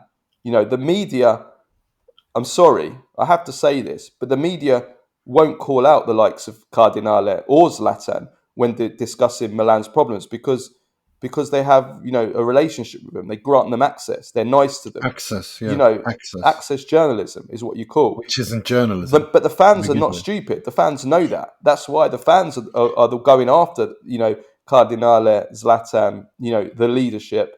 And I have good relationships with people at Milan. I'm not saying that. Same, I'm not same. saying that. I have friends who work at I have Milan. I very good consider them friends. friends. They're good people. So I'm not blaming this on everyone. I'm not saying everybody at Milan is useless. I'm saying that from the top, it's not working. It's failing. No, it's the fish rots from the head down. Yeah. This is not a medium level management issue. This is a ownership issue. Like we said last week, the issue at Milan is very clearly that since RedBird took over and got rid of Massara and Maldini, they have gotten every single decision which is related to the sporting side completely and utterly wrong. And it's getting worse and worse and worse. And there's no one steering the ship, really, that knows that, or there's no one qualified enough to steer the ship at Milan right now. I think the first thing to say is like was said in the statement. This model, this American model, has failed. I know people take the piss, but and this is exaggerated, but basing your strategy on a baseball movie is, I'm saying that for comic effect, but it's true. The thing is, American sports model is completely different. There's a lot about America that I wish we would learn from. Like the revenue streams, the marketing, number one. Communication. I don't know how many years we've done this pod, and how many years have we done this pod, and how many times have I said that the American sports model, in terms of revenue and business, has won. It's won the award. The debate is over. Their way of doing business is the way to do it, and if you want to succeed, and you have to follow that model, and that includes stadiums, that includes marketing, that includes communication, that includes sales, that includes everything, right? So that is organization, all of those things, right? But you can't just take one way of doing things in one sport and copy paste it to another in another country in a different, like, it just doesn't work. That's the issue here. I mean, it's like, I know that they're involved with. It reminds me of the time when the head coach of the England rugby team that won the World Cup for England at rugby, Clive Woodward, wanted to get into football, and he was just a complete disaster because he tried to bring over the things from rugby that worked in rugby. It's a different sport. It's a different model. You can't just take over things that worked in baseball and bring that model over to the sporting side of things in football and think it's going to work. You need a sporting director in football. Milan have not had a sporting director this season, which is just insanity. I'm not sure Fabio Paratici is who I would bring No, in. definitely not. No. I mean, like, and then I'm reading Cesc Fabregas as the coach. It's like, oh my God. Head. I think that Cesc Fabregas is going to be a big coach. I think he's fantastic. But yeah, he's not ready. But he's not ready for what's going on here. But I mean, listen, if we talk about it conceptually, not having a sporting director is one example of how, the whole structure of Milan has been flawed. And I think they're going to correct that, and they're going to bring in a sporting director. That's one example of the failed model. Then you have Zlatan in this position where he doesn't even have a title. He's some kind of unofficial No, his advisor. official title is senior advisor to RedBird. Well, there you go. Which is is that a title? I don't call that a title, But okay, whatever. He hasn't really got a. I don't know what I still don't really know what he does, what executive power he has, if anything. He just seems to be used more as a marketing ploy. But that's not. He's not cut out to be. I know he's not officially a director, but he's just not cut out as a personality to be a director, not being himself, which is what he's done at Milan generally. He's toned it down a little bit, but he's still being himself, like giving those interviews, coming off as this kind of, being that arrogant and individualistic. You can't be as a director. You can't. The funny thing is that's exactly what Scaroni said, who's actually one of the few competent people they've got. When they got rid of Maldini, that's exactly what Scaroni said. I remember because it really resonated with me. He said, they used to nickname me Stadioni because I was the one who was in charge of the stadium. But when RedBird came in, I realized that I had to be part of a team. Those are his words. And ironically, they got rid of Maldini and Ricky Massara because they weren't able to play in part of a team. And then you've since seen that this club is not a team at all. It's just everyone's doing their own thing. Yeah. On the pitch and off the pitch. I remember those quotes by Scaroni very vividly. Well, I thought they were very, yeah. very nothing sums it telling. up. Nothing sums up. And I tweeted this last night. Nothing sums up Ibrahimovic more. He'll never live this down ever. The rest of his career. When he did that interview with Speed, of all people, don't get me started on Speed. In the taxi. And they played a game. First one to move is gay. And they sat in the taxi in Milan for 5 minutes, not moving. And that was Milan actually published that. And so this is Zlatan. This is what he's doing. He's doing interviews. He's playing these stupid games that we played when we were 4 years old. You play when you're 4 years old, and he's playing that. With Speed, a YouTube, and his role is senior advisor at RedBird. Like again, do you see, like, first of all, can Javier Zanetti does lots of interviews for Inter, although he's the vice president, he has a much more ambassador role. Marotta, Ausilio, Bacin, even Antonello, or at Juve, even Giuntoli. Do you see them doing anything like that? Do you see anyone at any other club in that kind of a directorial role sitting with an influencer playing games? No, because you have to be serious. No, you have to be serious. I mean, I do think there's a larger issue in Italian football as a whole, which isn't just Milan, in this kind of obsession with kind of producing viral, childish social media content. Juventus are doing a lot of it as well, which is driving me mad. As well, they're not the only club. But the boardroom shouldn't be involved. This is an Italian problem. Yeah, absolutely. That's what I was coming to. If you are going to do this stupid, childish content, which doesn't do anything to help grow the club, I can tell you that for sure. If you're going to hire naked chefs and all these idiots, then whatever. But the boardroom is involved.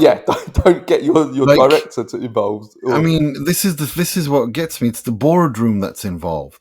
I don't know of any sports where the boardroom, where the directors are doing these things, because they need to maintain some form of decorum and professionalism. That's where this is. But I think that sums up. That's why it sticks out as much as it does, because you've never ever seen in any professional sports anyone with a managerial role, any directorial role of any note, doing this kind of nonsense. No. At any sport, any league. At top level, you just don't see that. No, and there's a reason why you don't see that. People want to maintain their authority, because you don't take someone seriously when they make it. And that's the whole point I've been making all season. It's the point I made about even with Theo Hernandez dyeing his hair pink. That this sums up Milan under this ownership this season in particular. That it's not a serious club. It's a circus. It's been a circus. It really is. It's been a circus. That's the whole point I made with Theo Hernandez. But there's obviously bigger problems than the colour of someone's hair. Of course there is. But it just is. It sums up where Milan are right now. And like the Ultras said, this model, it's failed, and it needs to. I mean, I don't know what the solution is. I guess the initial question we asked was, should Conceicao be sacked? Well, I think it's for certain that he's not going to be there next season. I think that's guaranteed. The question is it worth sacking him now between now and the end of the season? I guess that's the question. Should they bring someone in just to try and... I mean, I think I don't think... Who would that be? Well, I don't think... Well, I just kind of... I guess from Serie A point of view, it's pointless, because it's not... You can't rescue things now. It's not like you're 3 or 6 points behind. Like, say Juventus were to go lose a couple of games, that it might be worth it for Juventus to do it because they want to bring someone in just for a jolt to try and get them over the line for the top 4. Well, Milan, that's gone, so it's pointless. So really, you're bringing in someone what for? Just to maybe try and win the Coppa Italia, which isn't going to change the outcome of your season. So is it worth it? Is the point? I don't know. At this point I really don't know. I think it's just finish the season and then everyone is under exam. Like everyone is. Well, I guess the bigger question is what happens with the ownership now. I mean, we know what the fans want. Yeah, but he's not going to go anywhere. So he's not going to go anywhere. They're not going to go anywhere. Well, what can he do to turn this around? He can build an actual proper structure. He can bring in a sporting director with executive powers, similar to Marotta, similar to Giuntoli, similar to someone Sartori, whoever you want to use as an example. He needs to bring someone in, someone as a direttore tecnico, who with a sporting director working under him, similar to what they had under Maldini and Massara. How about bring back Maldini? It's not going to happen. He's never going to accept that. You think that Paolo Maldini's pride allows him to come back to Milan after that, after how he's been treated? I would say very, very unlikely. There's too many egos involved from both sides. But it's Paolo Maldini. Yeah. You literally took a shit on a person. No, I agree. It was as close to God in that club that you can get to. You completely humiliated him. I think Maldini when you sacked him, you didn't. What was it? 11 words. Yeah, it was embarrassing. I mean, what are you talking about? And this on the back of the first year where you extended his contract 10 minutes to midnight.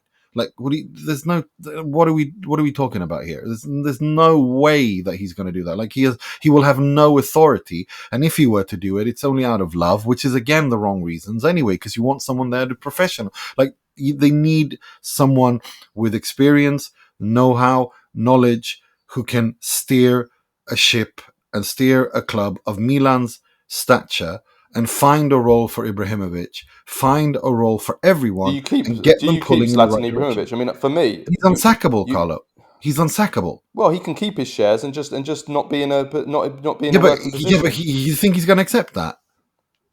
Do you want to piss off your investor? I mean, do you know what I mean? Like they've put themselves in a very, very precarious situation. Well, an investor wants to make money, and they're losing money. Zlatan's they're going to be losing money by keeping people like Zlatan. Yeah, but Zlatan is already, like, he's not going to lose his money at Like, they're not. No one's banging on Milan's door to buy, like, banging on their door to buy Milan. So it's not going to, like, he needs to have something to do, and they need to find a role for him. And I don't understand why they just don't make him. You know, I understand that he also is the kind of character who wants to learn the business world, you know, in that ridiculous quote where he talks about how Jerry Cardinale is the wolf of Wall Street, which is just mind-bendingly stupid thing to say, equating the owner of your club with a convicted felon, because you think that he's cool because, you know, Hollywood is always right. With this, you know, that is the mental attitude that he's had all his life, and I get that it's helped him a lot. But at some point, you have to kind of adapt with the times, and he is trying to do that. This is what he wants to do. He wants to learn the business world. He wants to understand that, and Jerry Cardinale is his mentor, and blah blah blah blah. I get all that, right? So he wants a proper job, and he doesn't want to just be a gimmick and a mascot. That's the one thing he can't. His pride won't accept. That's fine, but he can't be the boss at Milan. He just can't. He cannot. He's not ready to be that. I don't know if he'll ever be that. He certainly is not ready to be the big boss at Milan right now. He just isn't, and I think it's evident. And they need a proper boss at Milan. They need someone who, like that is the CEO of the sporting side. Yeah. Because this is an absolute shitstorm. They need a CEO and they need a sporting director. And then from then on, they can lay out a plan and hire key people to do key jobs. And I'm sure that in that environment, actually, I think Zlatan could do something for Milan. I really think that. I just think that with where he is in his career as a director, investor, blah, blah, blah, or whatever you want to brand it, he can't be the leader. He doesn't have that experience. He doesn't have directorial experience. He was a fantastic footballer, one of the best of all time, if you will, in his position. But he is not a director. It just doesn't work like that. And he doesn't know, and all of Milan are confused generally.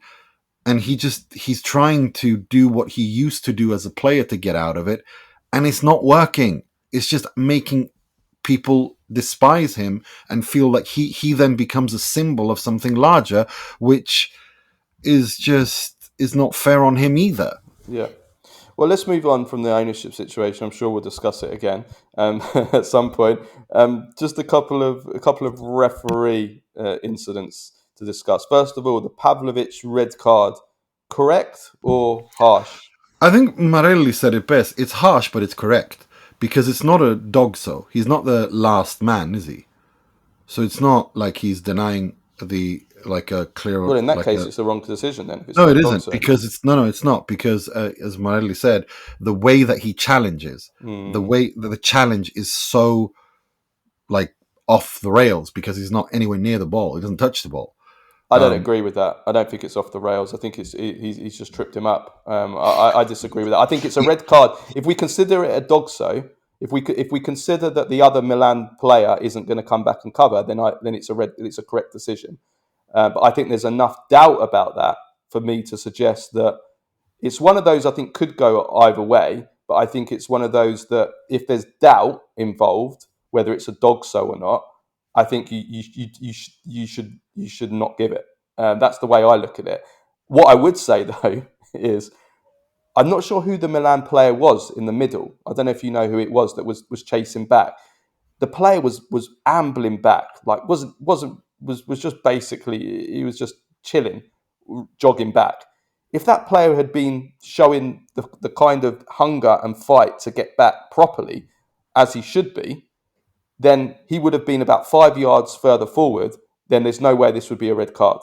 It wouldn't have been a red, or it wouldn't have been a dogso. It definitely. If you watch the other player, yeah. Well, you have to understand. He says basically, he said, look, we have to understand if he was sent off for dogso, or for a serious foul play. In the first case, the elements aren't there because the ball is still a little bit to the side in respect to Isaacson, and there's a bunch of defenders there. I'm more convinced that it's a serious foul play, that it's a challenge that puts the safety of the opponent in danger.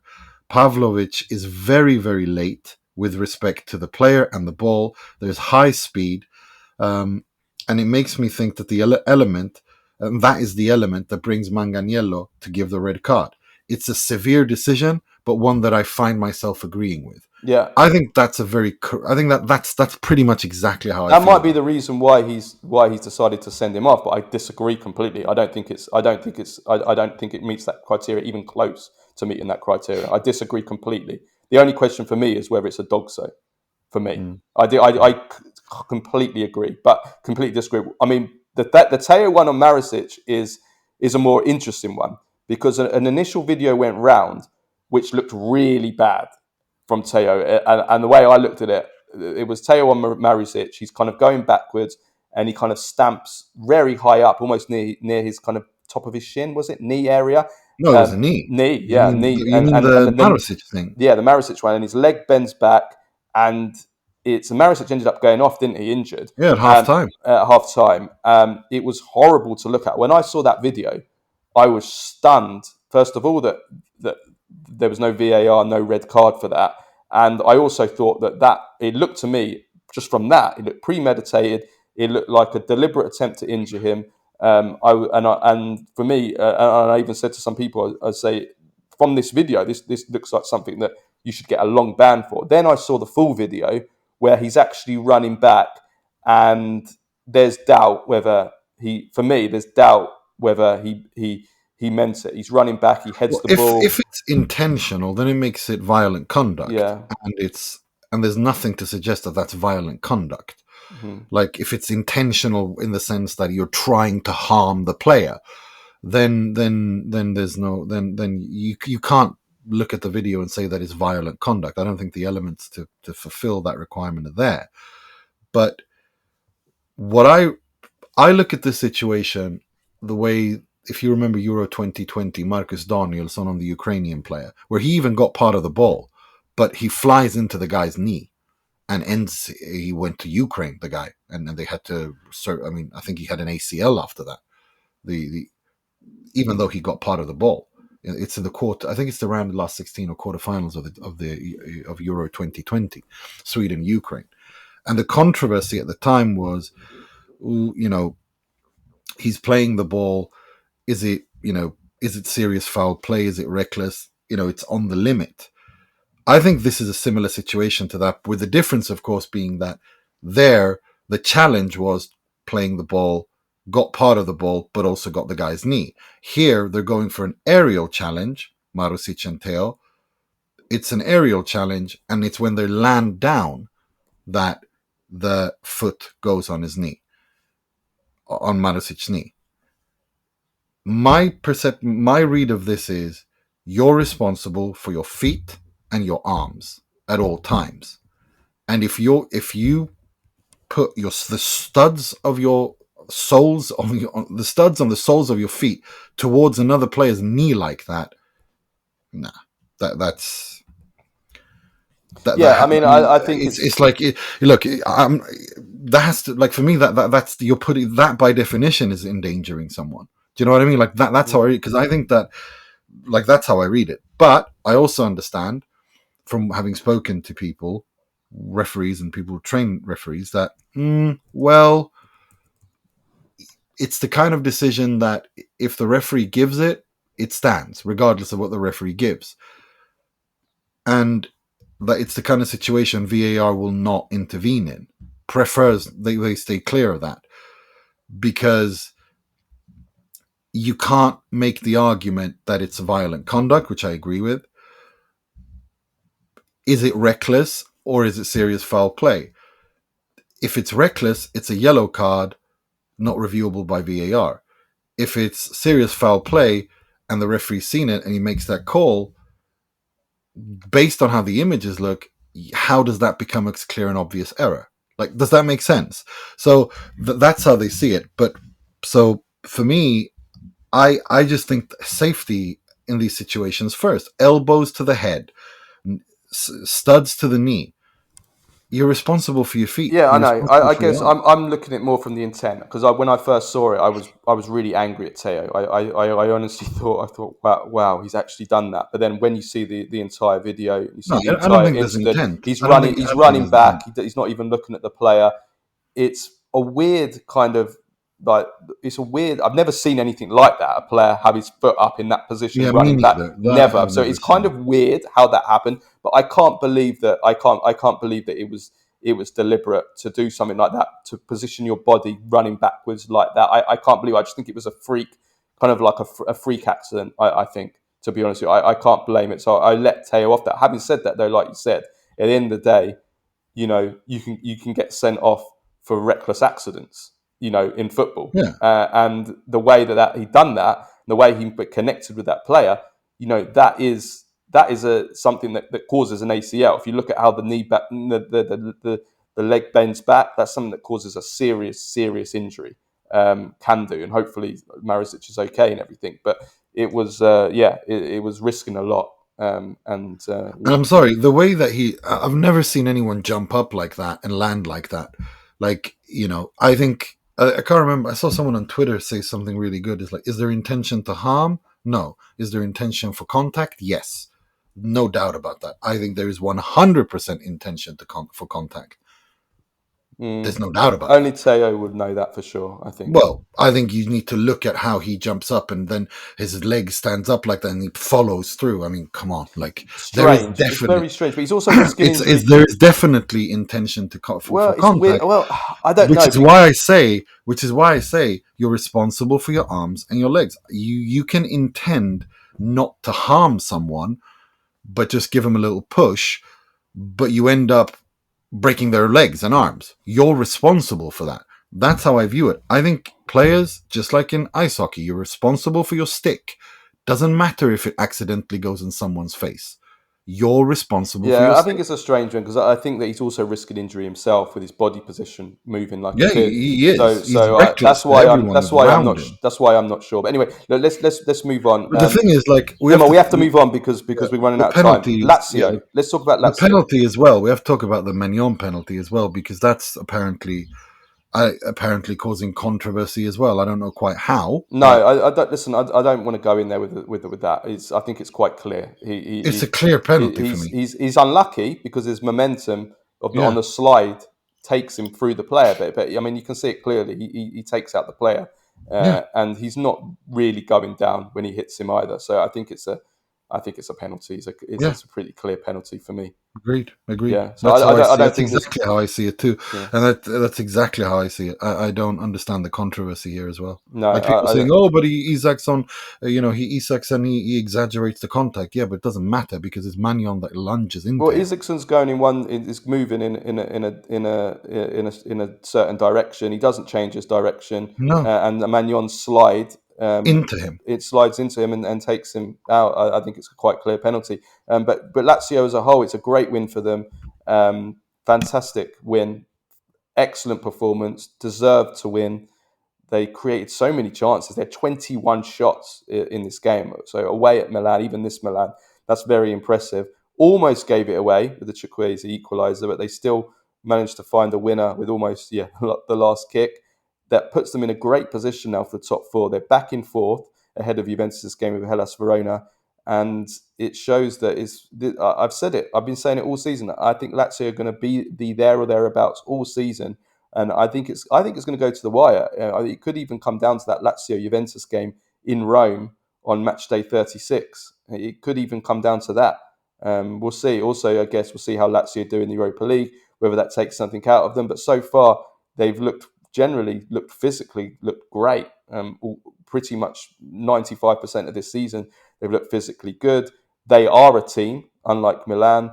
They've got great spirit. They conceded that goal in the 87th minute, and still managed to find a way to come back and win the game. They weren't dejected by that. They continue to perform well in the big games. Winning a draw against Napoli, winning a draw against Milan. Draw against Atalanta, in the big matches, they seem to turn up generally pretty well. They're looking great. They're in a great position. They're in two competitions. They've got lots of players performing well. Zaccagni, fantastic again. I think he's becoming a contender for player of the season in Serie A. I'm not saying he should win it, but I think he's a contender. He's got 18 goal contributions this season. He was great again in this game. Pedro again off the bench. Isaksen, another decisive moment. Rovella and Guendouzi bossing the midfield. Rovella was outstanding again. Now I'm ready to say that Juventus made a giant mistake letting him go. I think we have to concede that. Rovella's having one of those seasons where breakout. It's a breakout season. He's a contender. He has to be in the Italian national team. Let me put it to you that way. He's not a starter, but he's definitely in the squad. Yeah. There's no doubt about it. He has had an absolutely fantastic season, and he ties together the Lazio's defense and attack so damn well. He does everything you want from a player in that position, in that system. And Juventus screwed up here. They really He's screwed such up. an all-rounder. He can do a bit of everything. Yeah. He can run, he can Because that's what tackle, you have to he do can nowadays in dominate, central control the midfield. play, he can build up the play. He's just needs to add some more goals to his team, and then he is the absolutely complete midfielder. I mean, It's he like fights. this is how it is in midfield. Midfield players today in football, they have to be able to do a little bit of everything, and in order to have a really good career. If you're just an expert in one thing, those days where you had the Pirlos and Gattuso and Ambrosini doing his running and fighting for him, those are pretty much over. You need a midfielder that can do a bit of everything. He's very intelligent. I like how he reads the game. He reads Yeah, players' movements and moves. There was one moment where Theo Hernandez was sprinting down the left wing trying to go on one of his runs, and I love the way that he stuck with him, and then he read what Teo was going to do with the ball and nicked it off him and stole it from him. Found a way to get his foot around the side of the player. Like he's very clever, intelligent in that way, and quite complete in the sense tactically as well. I think because he can play as a mezzala, but he can also play as more. I think he can also play as a um, regista as well. I think he can do both roles, regista and mezzala. So I yeah, think exactly. Like I said, you need to be versatile in the central midfield in today's football if you want to have a good career, because you need to be able to dominate. In order to dominate, you have to do a little I think bit that's why it's useful for Spalletti because Spalletti's teams need Yeah. his for position his system needs a player that can play as a regista, but also it needs a mezzala as well. So he put him in the squad and you can use him in two roles, which is Both very Spalletti and Inzaghi could do with a Rovella, put it that way, as could Thiago Motta as could or whoever. Juventus. Yes, Yeah. Juventus definitely could because I think Who lost out. he's a better player than Locatelli. He's superior to Locatelli. So He's more complete and he offers more yeah, options, and and he's had a season that, he's better physically in terms of yeah, he's not slow. no. He can run as well. But yeah, no, great, But fantastic. Nuno Tavares as well is becoming one of the sign. I mean, he has already been that. He's fallen off a little bit, but the way he's being used is just so intelligent by Baroni. He really it's just generally Baroni has this ability to put the players in positions where they can express their absolute best. They can just express their absolute best traits, and that's why Lazio looks so good. And they're so methodic. I mean, even against Inter in the Coppa Italia, I mean, they lost that undeservedly, in my opinion. Inter, based on the balance of play, Inter were not that much better than Lazio. Lazio were just as good, but They were unfortunate. The first goal as I mean, well. it was Arnautovic wonder goal that decided it, but that kind of killed off but the that should have game. been disallowed as well. They were unlucky in that game. But is I think listen, Nuno Tavares was fantastic in this game. But we have to say he was his poor marking that let Chukwueze equalise. He completely left him. That is the problem he's got, isn't it? I think he's improved a lot. Trust me, I watched this guy at Arsenal because I was big on him at Arsenal, and I took a bit of a hammering from people for some of my friends because I said that I really like Nuno Tavares. He looks fantastic, and then he completely flopped at Arsenal, and I looked a bit stupid because defensively he was really, really bad, really bad at Arsenal. But he's improved. He has improved. It's still a weakness. Yeah. He's still a weakness. He switches off sometimes, but God, he's a force of nature going forward. He's becoming a candidate for signing of the season for sure. Yeah. And based on he's the best. He's got to be the best left back in Serie A this season, hasn't he? I mean, he's got. Yeah, for consistency, I think you can make an argument. He's got the most assists in Serie A, although he has been stuck on 8 assists for quite a long time. But yeah, fantastic. So Kanye, brilliant again. Again, Spalletti was at the game. Can Spalletti really leave him out just due to his system not working? Is he? I mean, I think it's worth bringing him and trying him as a second striker. Just give him a try. I mean, if it doesn't work, it doesn't work. But give it a go. Give it a go. I agree. Do you know what I mean? If it doesn't work, okay, we get rid of him. We tried it. We'll try it and get rid of him before the qualifiers start. But give it a go because the way he's playing, for me, he's a contender for Player of the Season. Serie. There isn't that many for me, this season, there isn't that many that absolutely stand out. I don't think there's a clear winner for Serie A player of the season like there has been in recent seasons. You know, I think Ademola Lookman, Retegui, Thuram, but Thuram's fallen off a bit. You know, Retegui, no, I don't think Thuram. I think you can't go missing for 3 months and until the new year, Thuram was for me was probably the first place. And from that, I think given the lack of contenders, I think Thuram is still there or thereabouts if he can have a strong end to the season. But like I said, there isn't many. Who else is there really? You know, I think Zaccagni's up there. I don't think there's anyone from Juventus that you have.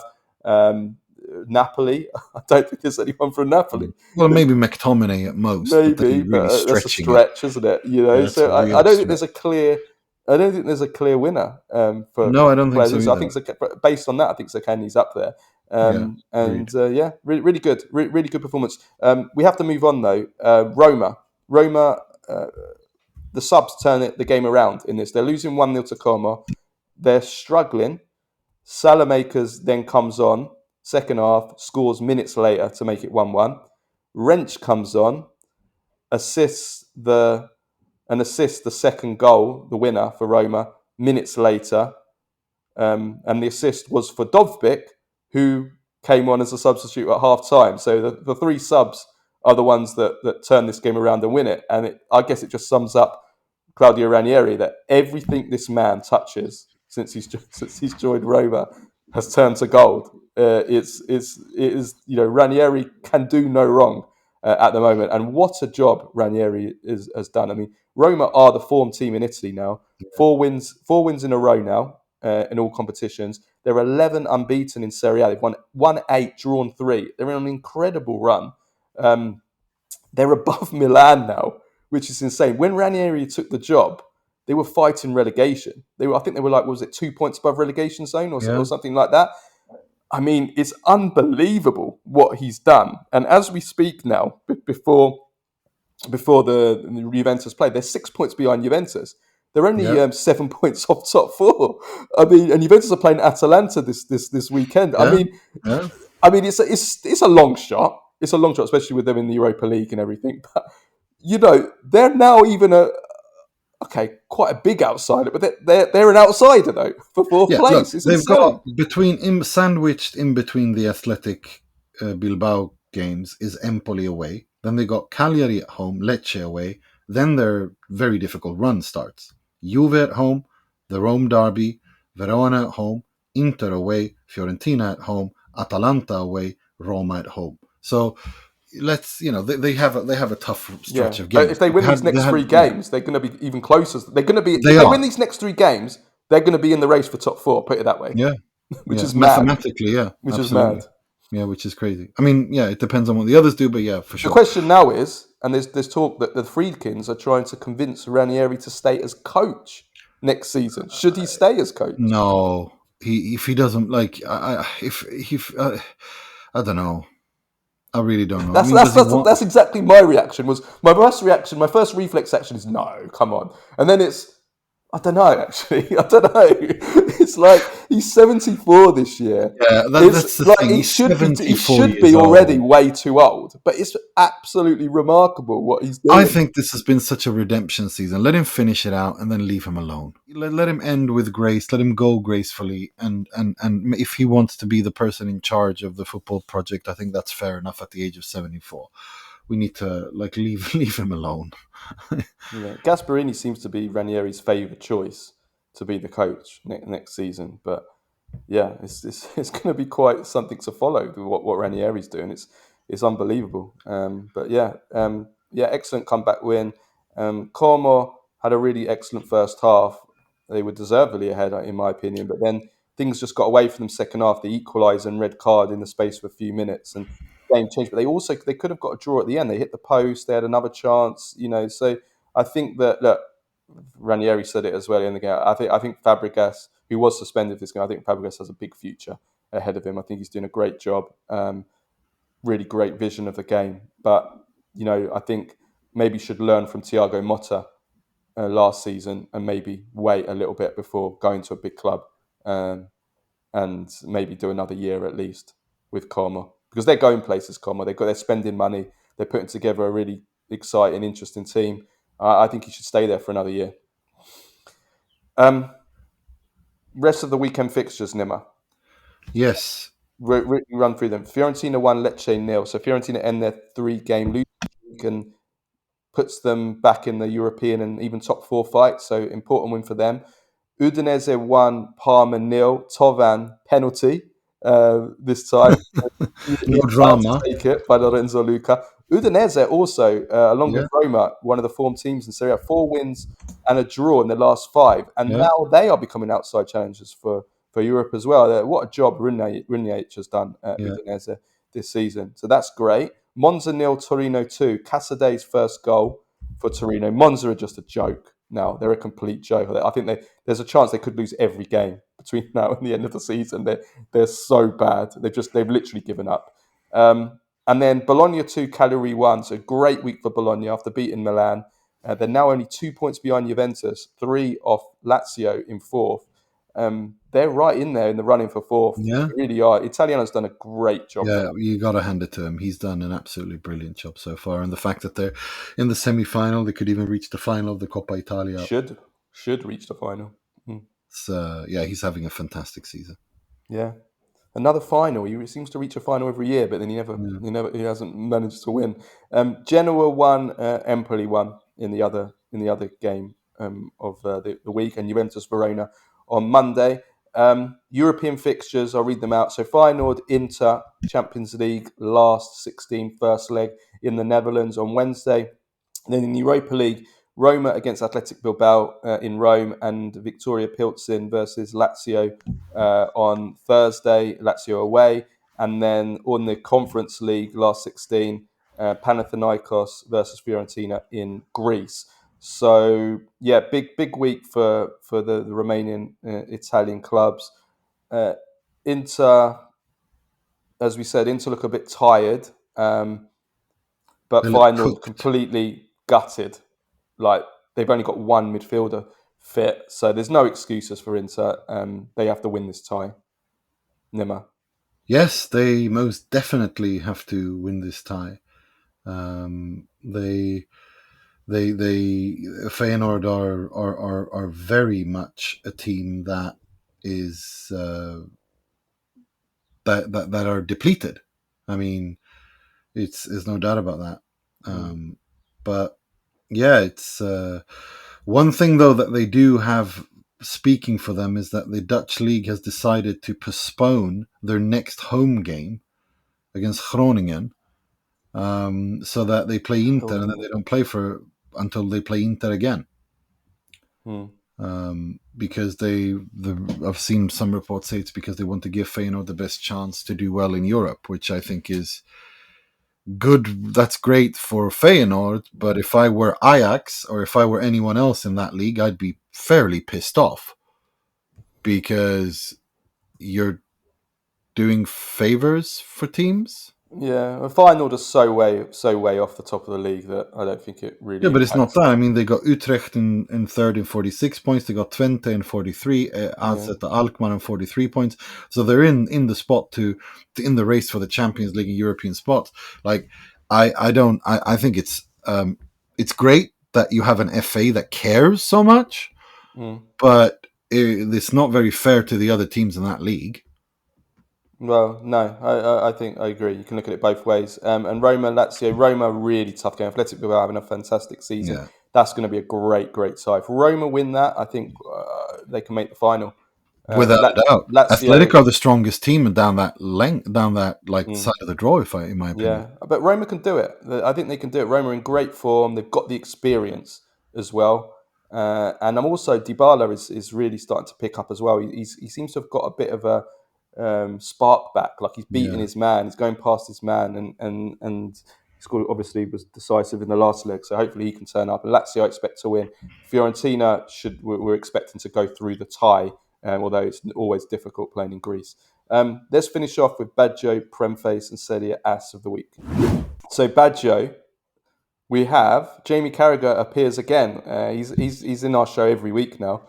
He's going to appear. Why in God's name have you made Jamie Carragher the Badger of the week? I haven't made him the Badger of the week. Okay. I haven't made him Badger of the week. I've made John Obi Mikel the Badger of the week. Yeah. So his John Obi Mikel's reaction to Jamie Carragher bad mouthing the AFCON and basically calling it like a minor competition. And basically, the whole of Africa like wants to declared war on Carragher. Declared war on Jamie Carragher, and John Obi Mikel just verbalised their feelings. Basically, just have a look at the interview that he gave, and he just goes, Jamie Carragher, just fuck off, like that, in a kind of a weird accent, and brilliant. And also Boris Becker, the tennis legend, also went after Jamie Carragher as well, which was pretty. What was that about? I forgot. That was about Carragher had said something about Bayern. That was completely wrong. Bayern Munich, that was completely wrong. And Boris Boom Boom Becker is a huge Bayern Munich fan, and he just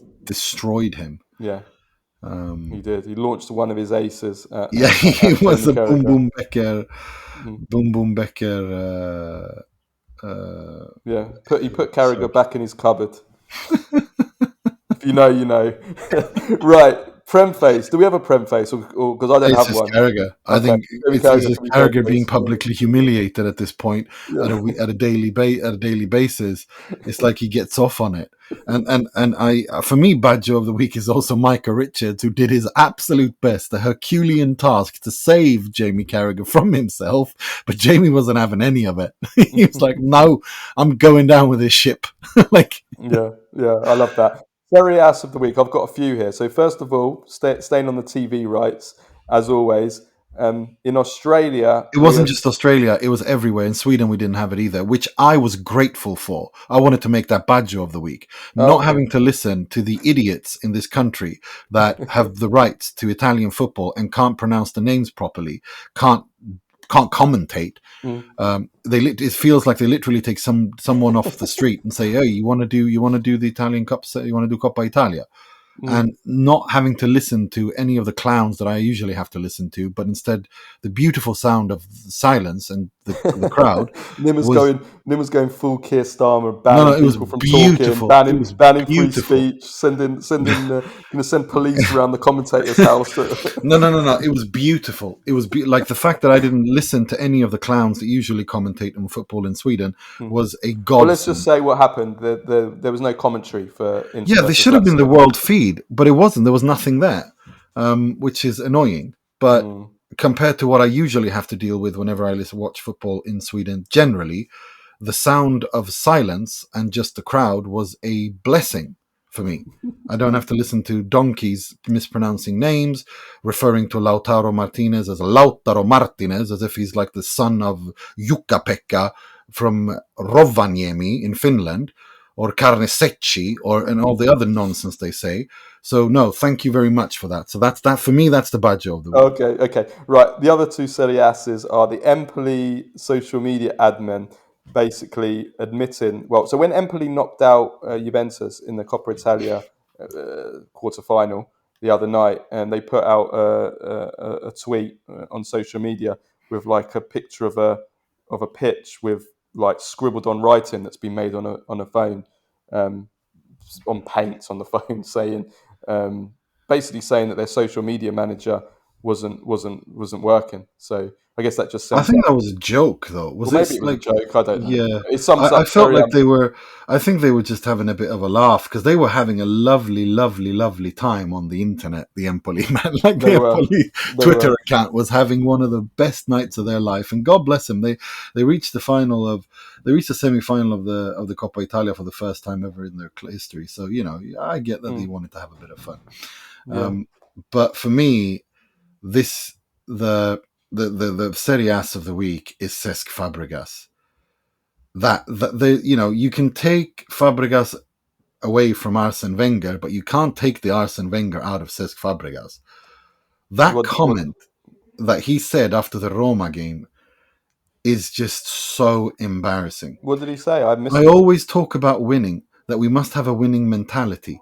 In my opinion, we won tonight. Sure, we didn't win the 3 points, but we won many other things. Tonight, we grew in mentality. We learned to suffer. Just shut up. Like, in my opinion, we won the game tonight. There's participation trophies and delusion, and then there's that. Yeah, in my opinion, we won tonight. Yeah, that was pretty. No. Oh my days, that was cringy. It's like when people say we won the XG or we won the possessions. We won the possession. Yeah, here's the invisible trophy gif. Like, Yeah. I mean, it's just, in my opinion, we won tonight. Right. In my opinion. Final one. Milan kit, disgusting. Absolutely disgusting. Orangey red shirt with this green bottom of the shirt with red shorts and red socks. Absolutely disgusting. That's not a Milan kit. It looked like the Portugal kit. That's what it looked like the Portugal kit. It looked like it the really Portugal did. kit. Absolutely disgusting. Disgusting colours. They don't coordinate with one another. Horrible. Who the hell designed that? Once again, how can you mess up the design of the Milan shirt? It's so classic. It's literally impossible. Awful. I guess it also just sums up again that club at the moment right now. It looked like the Portugal kit. That's what it looked like. And maybe Jorge Mendes. Exactly like the Jorge Mendes is basically controlling, in charge of Milan right now. This is funny because maybe he designed it. If I remember correctly, this is exactly what we said when the rumors started of Conceicao, that now Jorge Mendes is exerting his power at Milan, and is that a good thing or a bad thing for Milan? He was starting to do something similar at Juve as well, although he's not fully in control there at Juve. But I think the discussion we had, I think it was when was Conceicao on his way in? I remember it clearly. We're talking about it. Is that, Jorge Mendes is, when he comes into clubs, it's a little bit difficult to get rid of him. Yeah, for sure. Right, let's leave it at that because my dad has just come round and he's shouting in the background, so he's destroying the pod. That's a good time to end the pod. But extra long pod for you today because it was so much to talk about.